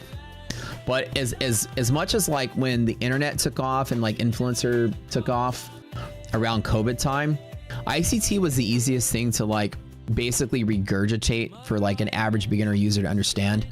And people just took off with it as like franchising in a way to become a guru. Imagine that you're like, I'd like to become a trading guru. Well, I want people to follow me. Well, I got to teach something. ICT method is such an easy thing to learn and then also regurgitate and then sound like an expert in whatever you're doing. So it just became like very popular online, on Reddit, on YouTube. Tons of videos came out and everybody was teaching the ICT method because there was nothing at the time. It's like same thing as like why Top Step has the biggest trading show right now. It's because of the first. The only reason ICT gained any kind of traction because it really was like the first one that went really viral in the modern day. And it was just picked up because everyone was teaching it. Rocket scooter methods require a little bit more high level understanding of markets and they're much more powerful. I mean, like I said, we're beating people in these trading tournaments that use ICT stuff. Our style is really good, but it's also new and it's a whole new thought process. Volume prediction. We're not looking at candles. We're not looking at patterns and shapes and stuff. People aren't used to understanding that there's a new method out there. So it's a different methodology. So it requires somebody to completely abandon, you know, original preconceived notions of what they think happens and then kind of adopt something brand new. And so we've been growing, but it's also like, we're not got thousands of affiliates trying to pump it out there and press it out there. We just kind of exist and we're growing naturally and growing fast, but like by natural means. Do I see us trending towards today's highs? I do. I see it's possible. With resilience going negative on S&P though, it might actually find some resistance here. So I'm a little hesitant being in the trade that I am in.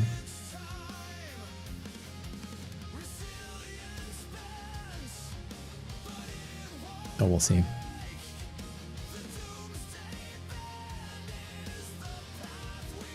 Yeah, so resilience just went slightly negative in S&P, so be very careful today. Yeah, so now all of this area has flipped to resistance. NASDAQ though has flipped to support. That's kind of like the saving grace that I have thought about. Oh, I didn't grab this in any of my TPTs. I thought I did though, but I guess I never did. I haven't touched it in that. All my Lucids though were rocking this one.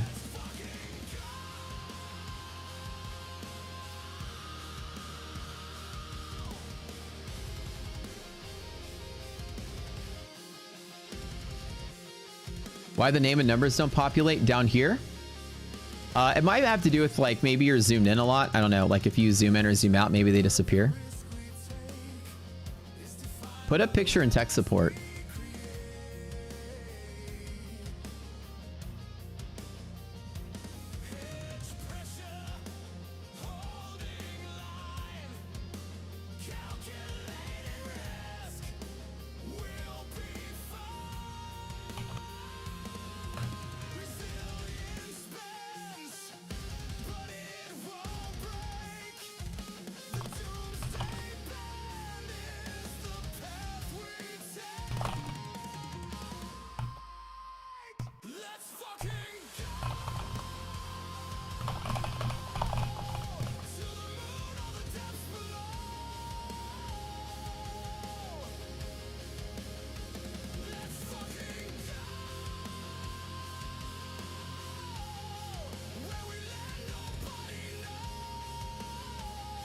I mean, ICT methods aren't... Matt said, my fund and futures trade maker rep is the highest ranked account out there for the expected payout model. Yeah.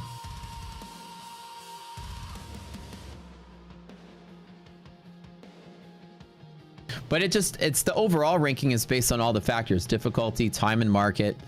You can't just think of like how much it's worth and how big of an account you get. Everything is a factor. Slight change in DLL, slight change in consistency, 1 extra day if a part of it's trailing, part of it's end of the day drawdown. What's your profit target to MLL ratio? How many days in market? Are there any payout restrictions or frictions? What's your payout cap? What's your payout cycle? What's your buffer you can take out? What's the payout split? Every single part of it's valued into the equation. So when you're comparing accounts, you have to understand that every part of an account design has some kind of intrinsic value inside of that account. So the example being that the lower the DLL, then the more days you're going to have to trade at a constant risk reward ratio. The higher the consistency, the fewer days you need to trade. Every extra day in the market is a probability that you fail the account. So every part of the comparisons are based on the real stats of everything, and everything counts. Can you flip some of those days to take one day off of the trading, but not a day off the calendar? So a flip day is a calendar day wasted, so you make less at the end of the month, but it's also not changing the risk of the trading account, because flip days don't count as any kind of risk. So like take profit, you trade for 5 days, but only 2 of those days you have to actively trade, 3 you can flip. So it's 5 days on the calendar to pass the eval, but it's really 2 trading days to pass the eval, right? So we account for everything. Can you activate the account in the same day you pass and trade it that day so that the funded day and eval day overlap? And we account for that too. Every single thing is thought of. Nothing is left out. The equation's perfect.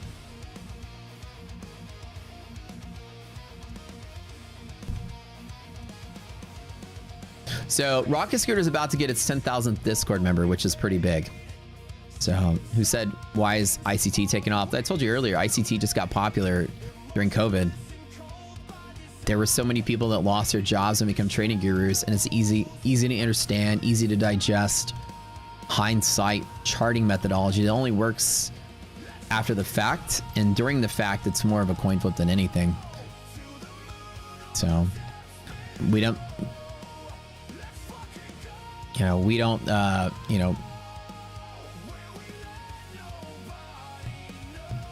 we weren't around in COVID. If we were around in COVID, I'm sure probably there would have been thousands of people like, oh, there's a new method, let me make a trade room and teach it, kind of thing. We were never like that. So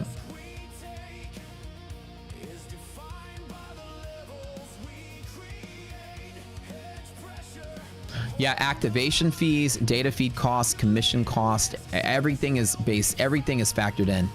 Every dollar, every day, every moment, every rule, every restriction is factored in with value.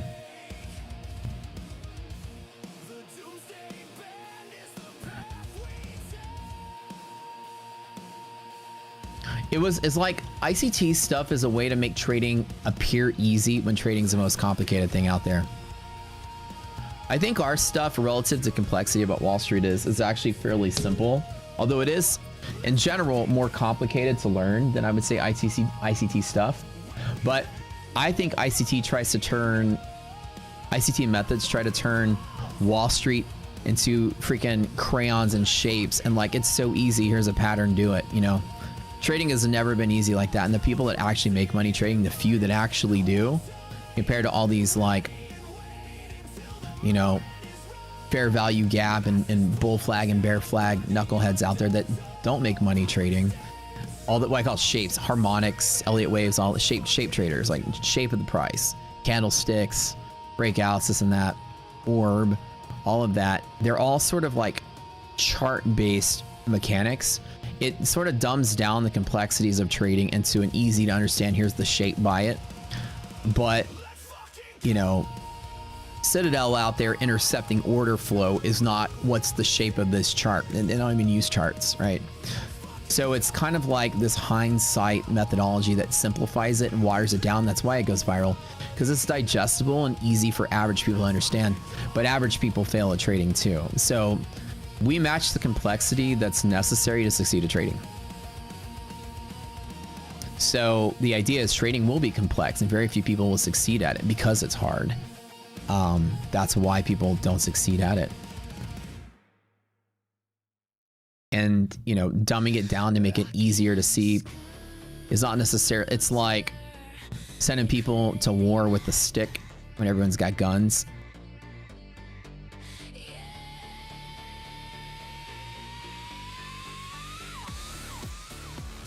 And any kind of momentum strategy is decent, but there's no like accuracy to it. I said earlier, accuracy means like how far you deviate from the expected result or the expected target. So an example is a strategy like an ICT or a momentum, an orb, or a flag is not like at the start of the day. It's like, okay, guys, we're longing at 27,400 when it bounces. It's like you're waiting for something to happen and then you're always reacting to that. The difference here is we're not ever waiting for anything to happen. We have exactly the level that we want before it happens. So example today is, well, an example would be market has fallen to a key area. I know I went along there an hour before it even gets there. So the ability to plan ahead of time is where that extra sort of power comes from for what we built. A lot different.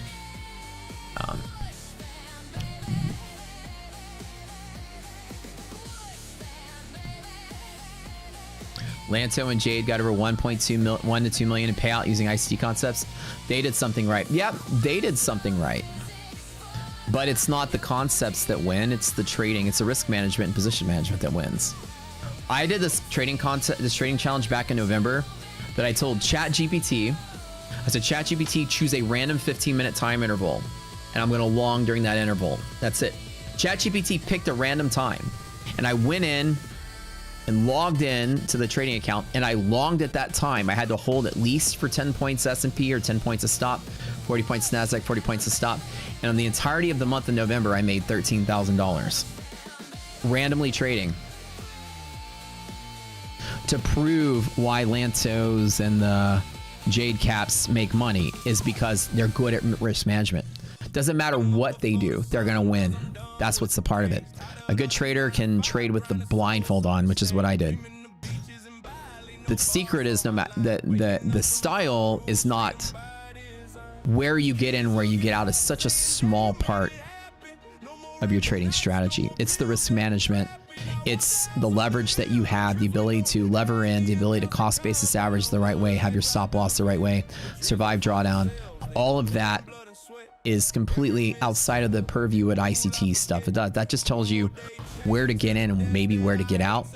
And that's like 10% of trading. The other 90% is how much, where you scale out, where you stop. And like I said, that random trading challenge I did was to prove that whole concept. You don't even need a trading strategy. You just need a position management strategy and you win. ChatGPT couldn't throw me into a loss. Even when I lost trades, the randomness of me winning more than I would lose and good risk management had me make money over the course of the month. Now the challenge itself, I was probably down like 3 or 5K, somewhere like that. But when I stopped doing that, continued trading, if I remember correctly, actually I was down 5. But 100K start, I was basically flat. I was oscillating. I wasn't making money. I wasn't losing money. At the end of the month, the whole month, I ended up making like 13K because I started trading like for realsies. But that does prove a whole, it's part of the boot camp, that's why I did it. It proves a whole lot about what people's misconceptions are about what makes somebody a successful trader. There's no like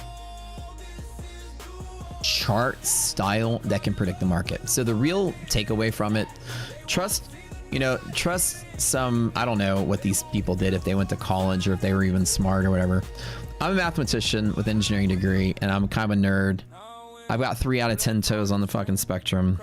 I've got 2 scoops of IQ and half a scoop of social situations and slightly awkward. And I say it as it is. And people like me are like that. So, I just like to say it like it is. But I learned that there's a lot of people out there, they're just not that bright. But they're teaching this simplified, watered down version of trading because it makes them a lot of money to teach it. But they themselves may be really good at something that you don't know what makes them good. And it's usually their position risk management skills. One could argue that Brian or Lanto or anybody, Jade Cap, could pick up any other random strategy in a month and make $1 million doing anything.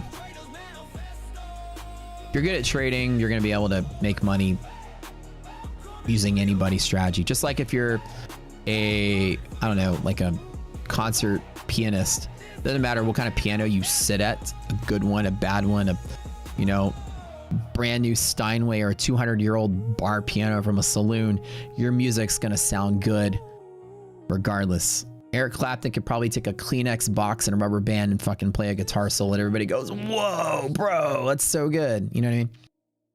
So the talent of the trader has nothing to do with the strategy. There's no such thing as a strategy. The mathematician, me, I'm going to tell you, the stock market's 100% unpredictable. 100%. And the more you try to zoom in and look at the pattern and try to find a pattern in the noise, the more you're going to fail.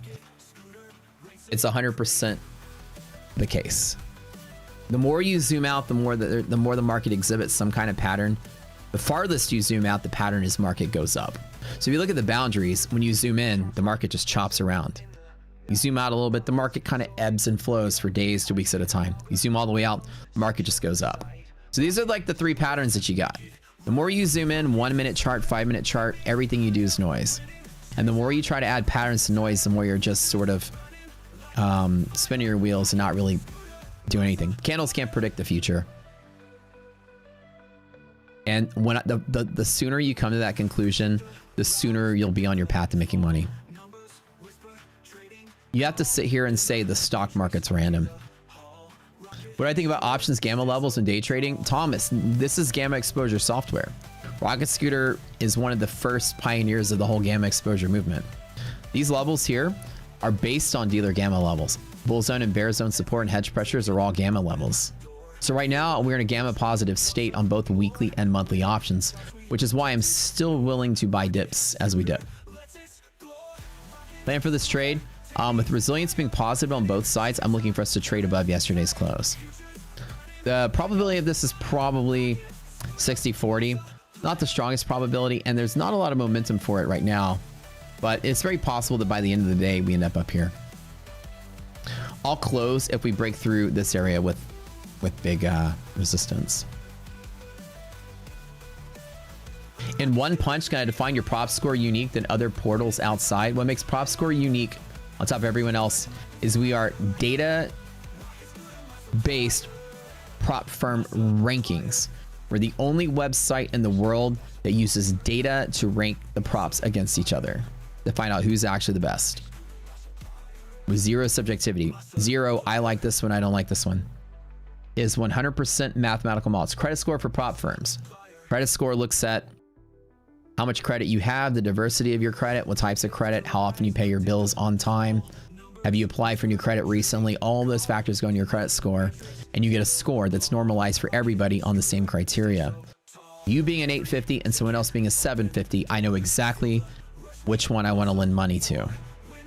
So it's the same thing with the prop score. Someone being a 7, no. Someone being a 5, you're getting scammed. Someone being a 9, your money's better spent there.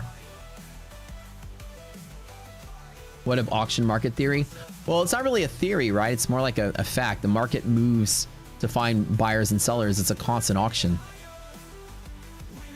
You know, that's kind of the whole. And I think that like people try to like, I don't know. I think that's a brandable thing. Auction market theory, let me call it that. That financial markets exist to facilitate trade by constantly seeking a bare value price where buyers and sellers agree. Listen to this, like the way it's described. It just sounds like somebody took the basic of what happened and then fluffed it up with some words to sell it. Auction market theory and its definition just sounds absolutely stupid. It's correct, but it's like when people are buying and selling something against each other, there's just a bargaining process. That's really, I can sum up auction market theory in 2 words. A market is a bargaining process. And it's absolutely more like a fact than a theory.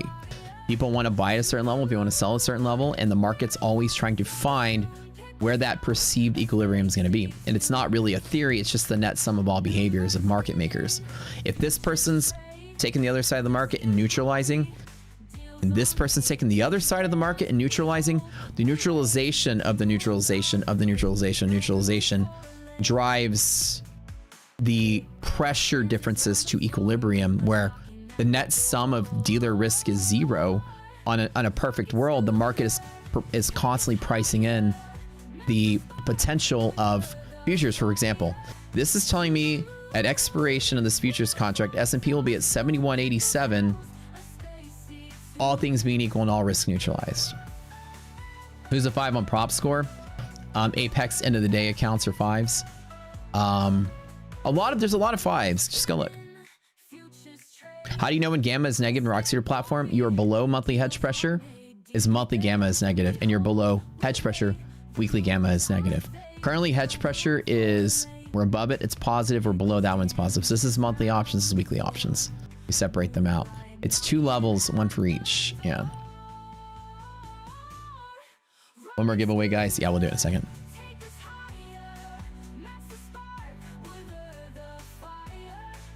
Somebody says, I think you're wrong on the nature of geometric Brownian motion. But this isn't Brownian motion. That's the thing. The misconception, this is Brownian motion. This is randomness caused by the nature of the universe. Like Brownian motion, an example, like when you're measuring like fluid, let me give you some examples of fluid mechanics. Like when you have, because I used to teach fluid mechanics at the University of Houston, right? So like Brownian motion is the way you would describe the way that a particle in a system migrates throughout the system, all things being equal. Now there are thousands of reasons the particle exhibits random motion, but it's not actually randomness. That's the thing. Like if you really go to the intrinsic value of why something moves, it's Brownian motion. Brownian motion is a perception of what happens. As a matter of fact, Newton's laws preserve the fact that that thing isn't randomly moving. It doesn't just move here and here for no reason. The only thing that makes Brownian motion even happen are outside forces on the object. So a particle moves around because of all the forces being applied to it, and we perceive it as random, but it's not ever random in a simulation theory that the universe can calculate every single place it's going to go to, because it can balance all of those forces and do the math in real time. Just because we can't, we describe it as Brownian motion, but nothing just moves randomly on its own. There's no RNG in the universe. Everything moves based on the net sum of forces applied to it. So Brownian motion is more of a concept of perception rather than a concept of the market is truly random. So the same thing here. The market moves based on the supply and demand and the forces being applied to it. The market doesn't just wake up and have, okay, random number generator, let's move. Random number generator, move. It's not actually purely random, so I agree with you there. But each individual participant is not guided by measurable physics or quantifiable math. People, I can't walk up to you on the street and say, I know you're gonna long the market because I have an equation that says so. Like I can't pierce the veil of your motivations, and therefore the market is random because you have freedom of choice in a system. When people throw Brownian motion at the stock market, I fucking cringe as a person that used to teach Brownian motion at a university. The particle in a fluid doesn't have a choice to not move. You have a choice to not buy. You can't, the improper use of that makes every physicist in the world go, ugh. It's not making fun of you, but people say Brownian motion in the market and I go, ugh. No, it's the sum of human choice making, which on a perception level, it seems random because it is. I can't pick 5 people. If you're gonna buy, sell, what's your risk, what's your exposure, how upside down are you, can you borrow money? If you lose money, you're gonna sell or you're gonna double down. Since I don't know those factors, I can't decide. But if I had a simulation level knowledge of every fact of the universe, I can look at a particle and I can calculate exactly where it's gonna go.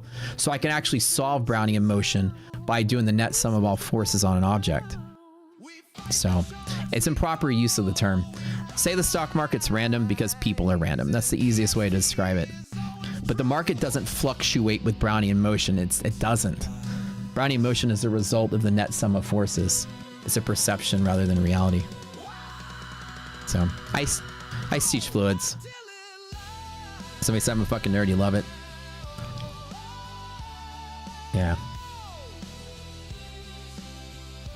The momentum effect has nothing to do with an intrinsic nature of the universe. Momentum has to do with market selling, and then it hits somebody's stop, and then they have to sell, then it hits 2 more stops, and they have to sell, and it hits 3 more stops, and then they have to sell until it hits a person that says, I'm okay, I'll hold through it. And then it reverses when that person says, I'm okay, I'll hold through it. And when you get enough of those people that are like, okay, I'll hold through it, versus people like, holy shit, I gotta stop. That sort of like fizzles out and then it goes the other way. Momentum is just traders bumping into other traders. That's all it's ever been. Yeah, and so you say geometric Brownian motion is the base of Black-Scholes equation, which again is trying to use mathematics to predict observable patterns of a like particle suspended in a fluid, right? Now I'm going back 20 years to kind of recover some of my teaching.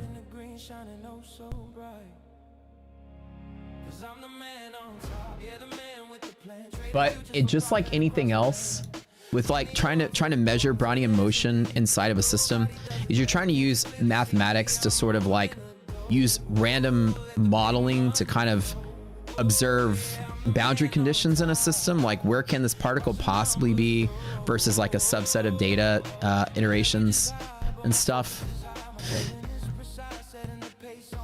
and trying to assume that the stock market follows some kind of natural random instinct. Here's the natural random instinct I can prove to you. The way that I disprove a lot of people's theory about the market is if you were to imagine this, guys. I'm gonna ask you guys a question. If you were to stop trading, everyone wants to stop trading, right? And nobody were to trade, what do you think the market would do? Imagine right now that am I a PhD? No, but when I was an undergrad, I took PhD and master's level classes and did research like I was going to be a PhD. My advisor got me into those classes as an undergrad. And so I took all my PhD level classes in undergrad. I was the only person in my class to do that because I was working on a project for the head of the department. He wanted me to go study under him and become a PhD. But when I graduated, I decided I just want to get a job and make money. But I did get to take all my advanced engineering PhD and master's level classes as an undergrad as electives. So while everyone else is taking like their basic electives, I got to cram in like advanced catalysis, advanced reaction engineering, all the things I studied. I got to take the graduate level classes, which I thought was pretty kick-ass because they were really challenging and really fun at the same time.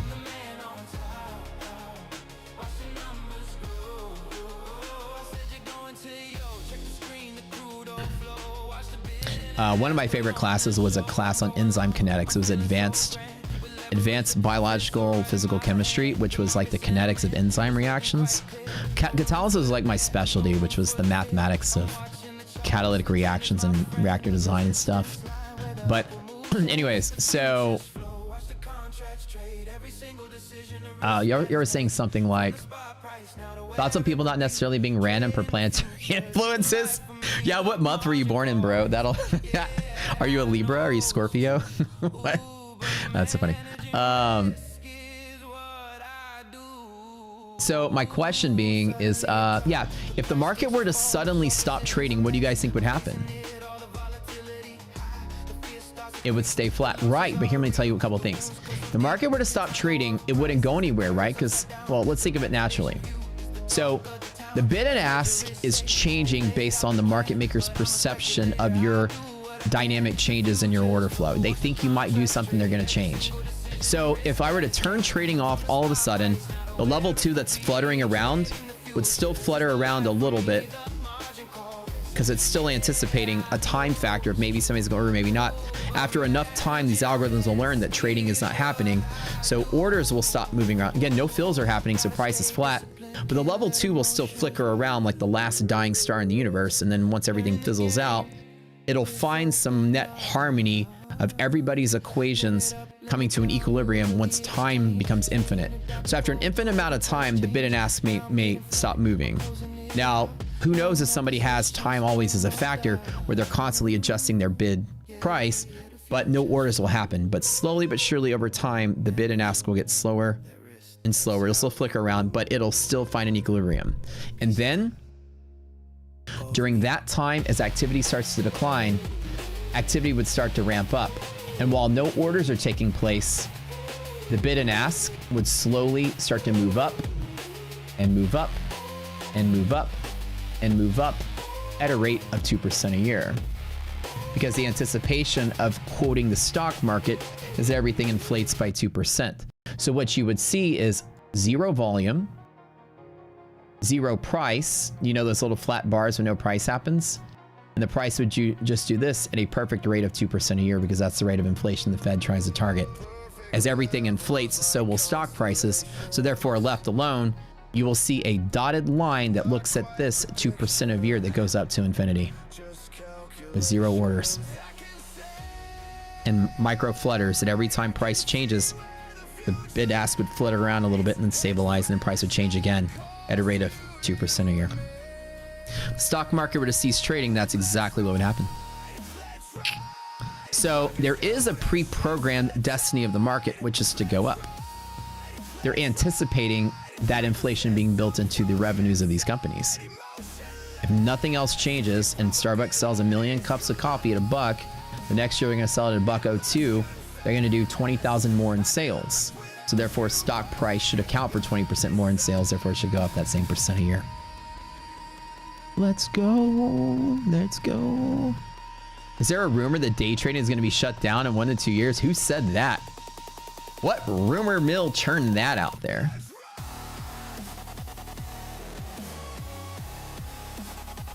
What the heck kind of rumor is that?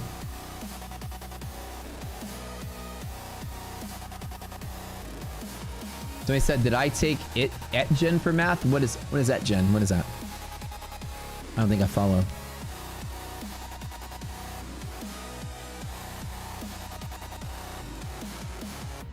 So the market itself is only perceived as random because we can't quantify or predict the forces in real time as they're happening. It's like a voting booth, right? Every single trader that walks up, imagine it's a voting booth, right? And the voting booth is your order in line. There's a voting booth and you're in line with a bunch of other voters and you're here and there's a bunch of people in line. And each person that walks up to the voting booth gets to vote on current conditions. I want to buy, I want to sell. You as the observer off to the sideline looking at this cannot at all predict what this person's going to do. Therefore, you can't predict what this person's going to do because this person's choice is dependent on that person's choice. He has an idea of what he wants to do, but his idea might change after he makes a decision. And therefore, his idea might change if his changes and his changes. So it becomes this like sort of cascading effect of randomness because you got all these different possibilities of what people can do because everybody's dependent on the person in front of them. And the observer, not only can you not guess what the first person in line is going to do, but the probability of you being able to guess what the person second in line and third in line and fourth in line and fifth in line is going to do absolutely decays zero the longer the line is. Because everybody's dependent on the thing that happens before them. All right, let me close out for profit and all these Lucid accounts. Lock it in, lock it in, lock it in. Let's go. Done. Oops. You see what I'm saying? Because of that effect, because each person affects the person behind them's decision and that person, it becomes this sort of exponential void that you go into very rapidly. 2 or 3 people in, you pretty much have zero probability to predict what the third person in line is going to do or the fourth person in line is going to do. And momentum comes down to if this person sells, it forces that guy to sell and that guy to sell. And then it just cascades until you find the group of people are like, now I'm going to hold on to it. But you have no way of guessing that far down the line because it probably is infinitesimally small that you even know what the third or fourth person is going to do. Imagine 100 people down the line where you can predict the bottom and markets crashing. It's mathematically impossible. And that's why I tell you guys, markets, the reason all this, I'm saying this is because markets are complex. The dynamics of this auctioning between people is very complex. Humans basing their decision off of what they want to do versus what they can do versus what the guy in front of them is doing. So you as an observer can't at all use the history to predict what someone else is going to do in line. There's so many factors that we just don't know about. All right, guys, time to... Oh, wait, hold on. What'd I do? I'm going to do this. Time for a giveaway. Click the wrong button there. Time for one more giveaway, guys. We're going to do a... Did I do trade day yet? I can't remember. Did I do trade day? I don't even remember what I gave out today. Make sure you claim your prizes in our Discord, everybody. Did I do trade day?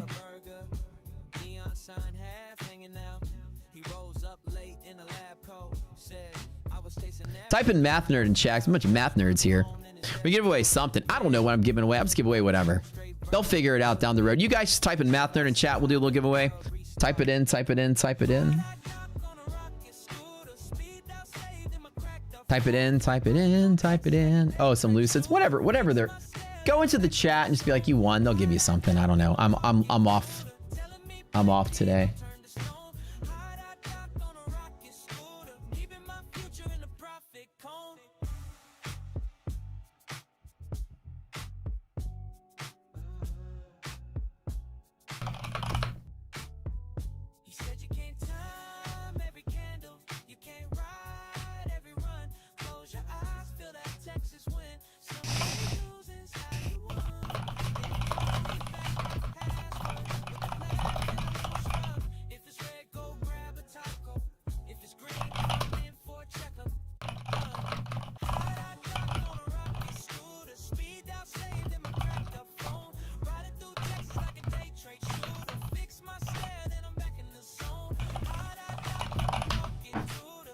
So I believe that if we were able to map out every physical possible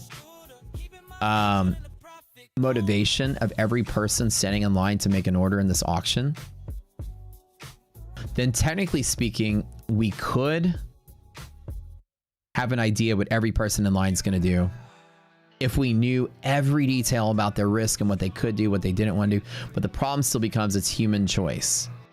And at the moment of decision making, that person may make a decision beyond what they can or can't do. Boundaries. That is illogical. And the fact that humans can make illogical decisions, therefore the stock market itself is random. Because they can defy logic. A particle suspended in a system can't defy the laws of physics. So Brownian motion is that net sum of what we can't physically calculate to that microscopic level of actual forces, but it can't ever choose to defy logic. Humans can. So the stock market itself is a massive sum of logic defiance of emotions of people, and therefore itself is random, and therefore itself can't be predicted by ICT. And I just proved that with math. You guys can clip that and tell other people. But the traders that use ICT and do well, they just manage positions well, and that's why they crush it. There's no magic in ICT. Type in math nerd in chat. We nerdy here, bros.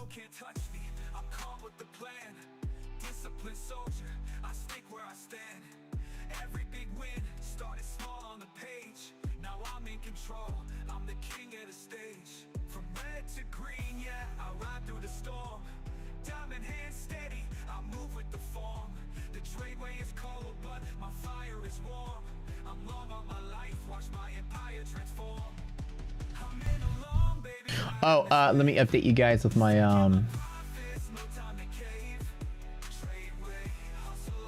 P&L here. Hold on. One of my Lucid accounts didn't make it, the other ones did. Got a little screenshot there. Hold on. This is the sum for the day. I had one casualty in the mix. This guy didn't make it. This guy hit, what is LF? Lucid Flex eval. Oh, so that's a busted flex. So I got one busted flex there. Everything else did all right. That's good. Sometimes you gotta. Sometimes the fallen soldiers, as Brad likes to say.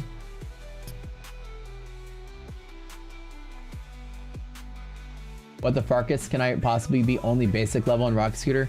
Farkas, you don't have Rocket Scooter membership yet? You gotta go to the boot camp. All right, guys, we're giving away some prop account for something. I don't know. Maybe a trade day, maybe a Lucid, maybe a earn to trade. I don't know. They'll decide in the back end. I don't really know. Earn to trade gave us a bunch of accounts to give away too.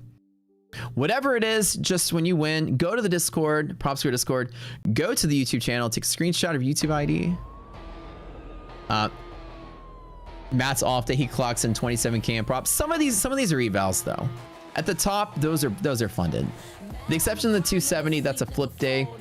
But these are 1, 2, 3, 4, and 5 take profit pros. So this was 20K, and this was whatever it was.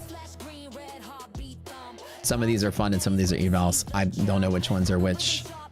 I mean, I do, but I'm just too late. It's like maybe like 2 or 3 of these are funded, and the rest are evals.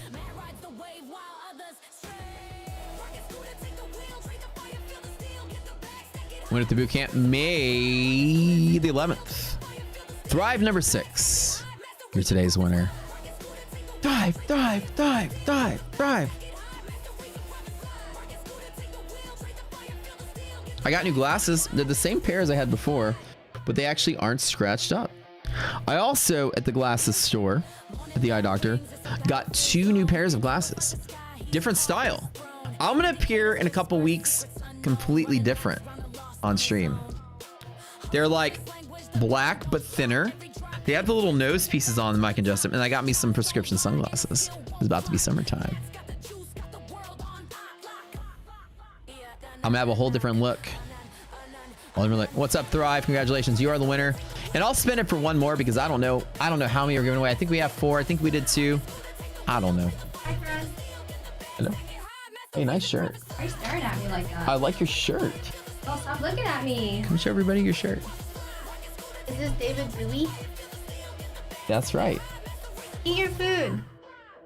It's actually looks a little Ziggy Stardust there. No, actually that might be Bowie. It's kind of hard to tell. It's black and white. Yeah. But that's his other alter ego. Oh. Would you put in? Are these the old eggs? No, the new eggs. Wait, what do we do with those old eggs? Eat them in the pickle? Yeah, slowly. He's gonna love it. I know. I basically like made those eggs in very little bacon fat that was left over after I poured most of it out. You can get that flavor in. Did you guys know? Facts with iDoc while he eats and consumes. I was gonna say something. Oh, before I talk to you guys, while he takes a small break. The turf guys are gonna come lay down the sand, do as you say, and then make it all fluffy and pretty again. He found a hole in the pipe in the corner.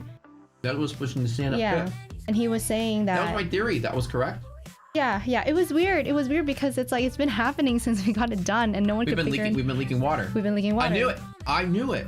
Yeah, I sent you that picture. Didn't you see there's like a puddle of water in there? So he was telling me, he's like, oh, but this is not even your pipe. This is your neighbor's pipe. And I was like, that doesn't make any sense because I turned off the main water line to my house and it turned it off. So it can't be the neighbor's pipes. And he's just like, I'm confused. I'm like, me too. But as long as he found the problem, he's like, it should. Anyways. I knew it. I knew it because sand was coming up through the turf from the bottom. Yeah. And it made no sense where it was coming from. I said it has to be coming from underneath. And something has to be pushing it out from underneath. Right. I have to have a leak, and I knew it. He knew it. Matt knew that something was fishy. iDoc, do blue light glasses work? There's no literature that says that blue light is actually super bad for your eyes. You can generalize that it might be, but I mean, if there's no proof, then it doesn't hurt to wear blue light glasses, right? What I've heard is that when you're on the computer screen for a long time, you get headaches and eye strain. And some of my viewers back when I was streaming pretty avidly tell me that when they wear blue light glasses, it actually takes their eye strain away. But I think it's because it's filtering a lot. It's filtering light, you know? So you have less light penetrating your eyes and into your retina, so it makes it less bothersome. You said penetrating. I'm being You're so dumb. I'm being you. You're so stupid. Do you guys hear that? I'm being you because that's what you'll say when I say words like that. Anyways, yeah, if it doesn't hurt, just wear it. I mean, it's like vitamins, right? Do you really know that it's actually working without actually doing a blood work? No, just take your vitamins because the doctor says so. Oh, did you know the cornea is the only organ in the body that gets its oxygen from the air because it's avascular? There's no blood vessels in your cornea. What's a cornea? Cornea is the clear part, like the clear dome that's over your eyes. Yeah. And the reason why there are no blood vessels going through there is because it needs to stay dehydrated and clear, right? So you can see straight through it. So then that's why if you wear contacts with low decay value or oxygen permeability, then it can fuck up your eyes. It can fuck up your corneas. Your eyes will feel super dry. Have you guys ever experienced that when you wear contact lenses and you're like, oh shit, my eyes are so dry? It's because you're limiting the oxygen diffusion into your cornea. Yeah, right? Nerd. Yeah, and some people who get LASIK, they also get worsening dryness too. But I also got LASIK and that never happened to me. Look how I'm calling you a math nerd. Which one should you sleep in? None. Babe, spin the wheel. Oh, I gotta spin the wheel. Okay. Come. Well, no, you have to. Oh, wait. You have to hype shoot. it up. Oh, Quick, but hype it up. hype. What do I hype? What do I do? What do I say? You're Giveaway. woo. My bad. I just threw you into that. I know. Don't put me on the spot like that. Sorry about that. Why is it Matt Hurd? Oh, Matt Nerd. Math nerd. Holy shit. I need some glasses or a touch up on my LASIK. I can't see shit. You did it wrong. I don't see my name. Skydog, you are the lucky winner of what, guys? What did he win? What did he or she win? Whatever you want to give him. A free feet pick of Matt's. Oh yeah, those are good. That's very valuable. This is really tasty. It's like we got this from Central Market. Are you trying? You want to bite? No, I already had some. It's like a bread thing, wrapped around Gruyere cheese and spices. I don't know. It was like I bought it at the bakery. Skydog, say something in chat. They did. Huh? Oh, they did? Wait, this is Skydock versus I. I know. The ultimate showdown. Skydog Rick. I actually entered on my phone. You guys didn't know. I robbed you guys of a giveaway. Oh my god. Because I'm a dick like that, you know what I mean?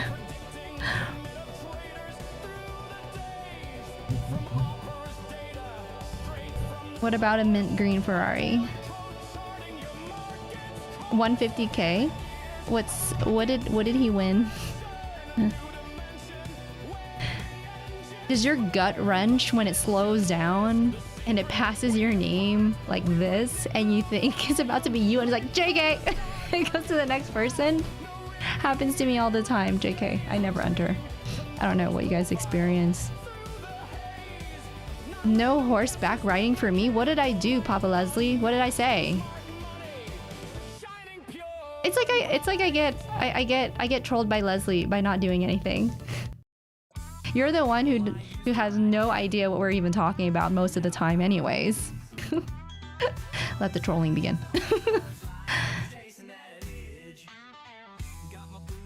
Nothing. If that really was a 5th draw, maybe a boot camp. Matt isn't even telling me what you guys want.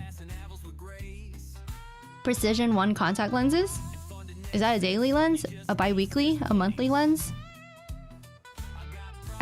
Okay. Just to remind you all, I quit practicing like 4 years ago to pursue a higher paying career, actually. So I do like the nitty-gritty science stuff, but I've kind of removed myself from the eye care part, like prescribing contact lenses, keeping myself updated on products that I'm not really working on. But I do know a lot about it. I never win. Your cheap boyfriend keeps abusing me and I get nothing. Oh my gosh. Guys, I have a meeting in 3 minutes and I'm having such a good time. I'm gonna miss it. Why are you abusing Papa Leslie? Why do your eyes water in the cold? Because your tears are actually evaporating. And the nerves in your cornea tells your brain to tell your lacrimal glands to overwater to make your eyes wet again. Anyways, bye. Where are you going? I have to have a meeting. Holy crap, I have a meeting too. Okay, I'll see you later. Well, guys, that wraps up the stream today. I got my fun at TV in a little bit. Thanks for tuning in, my loves of my life. I love you all dearly. We got to roll because I got to run over to my fun TV. Moz can toss in that link up there. We lost track of time. She's making me eat my vitamins. What she said earlier was we're not really sure if vitamins even work, but I get to eat like gummy bears every day, which is kind of nice. All right, winners, go to the Discord, go to the YouTube channel, talk to the admin there, Slacks, send a message, follow us on Twitter, join the Discord. For now, join me on My Fun and TV. I will be live for Lunch Money with Matt. I love you, I love you all. But Papa Les, I love you most of all. Head over to the Discord really quick. They do giveaways during lunchtime. The link is pinned to the chat. Go to Discord now, everybody. Hang out there. And we'll be back later for Neon Stream. But there's a giveaway in Discord this time every single day.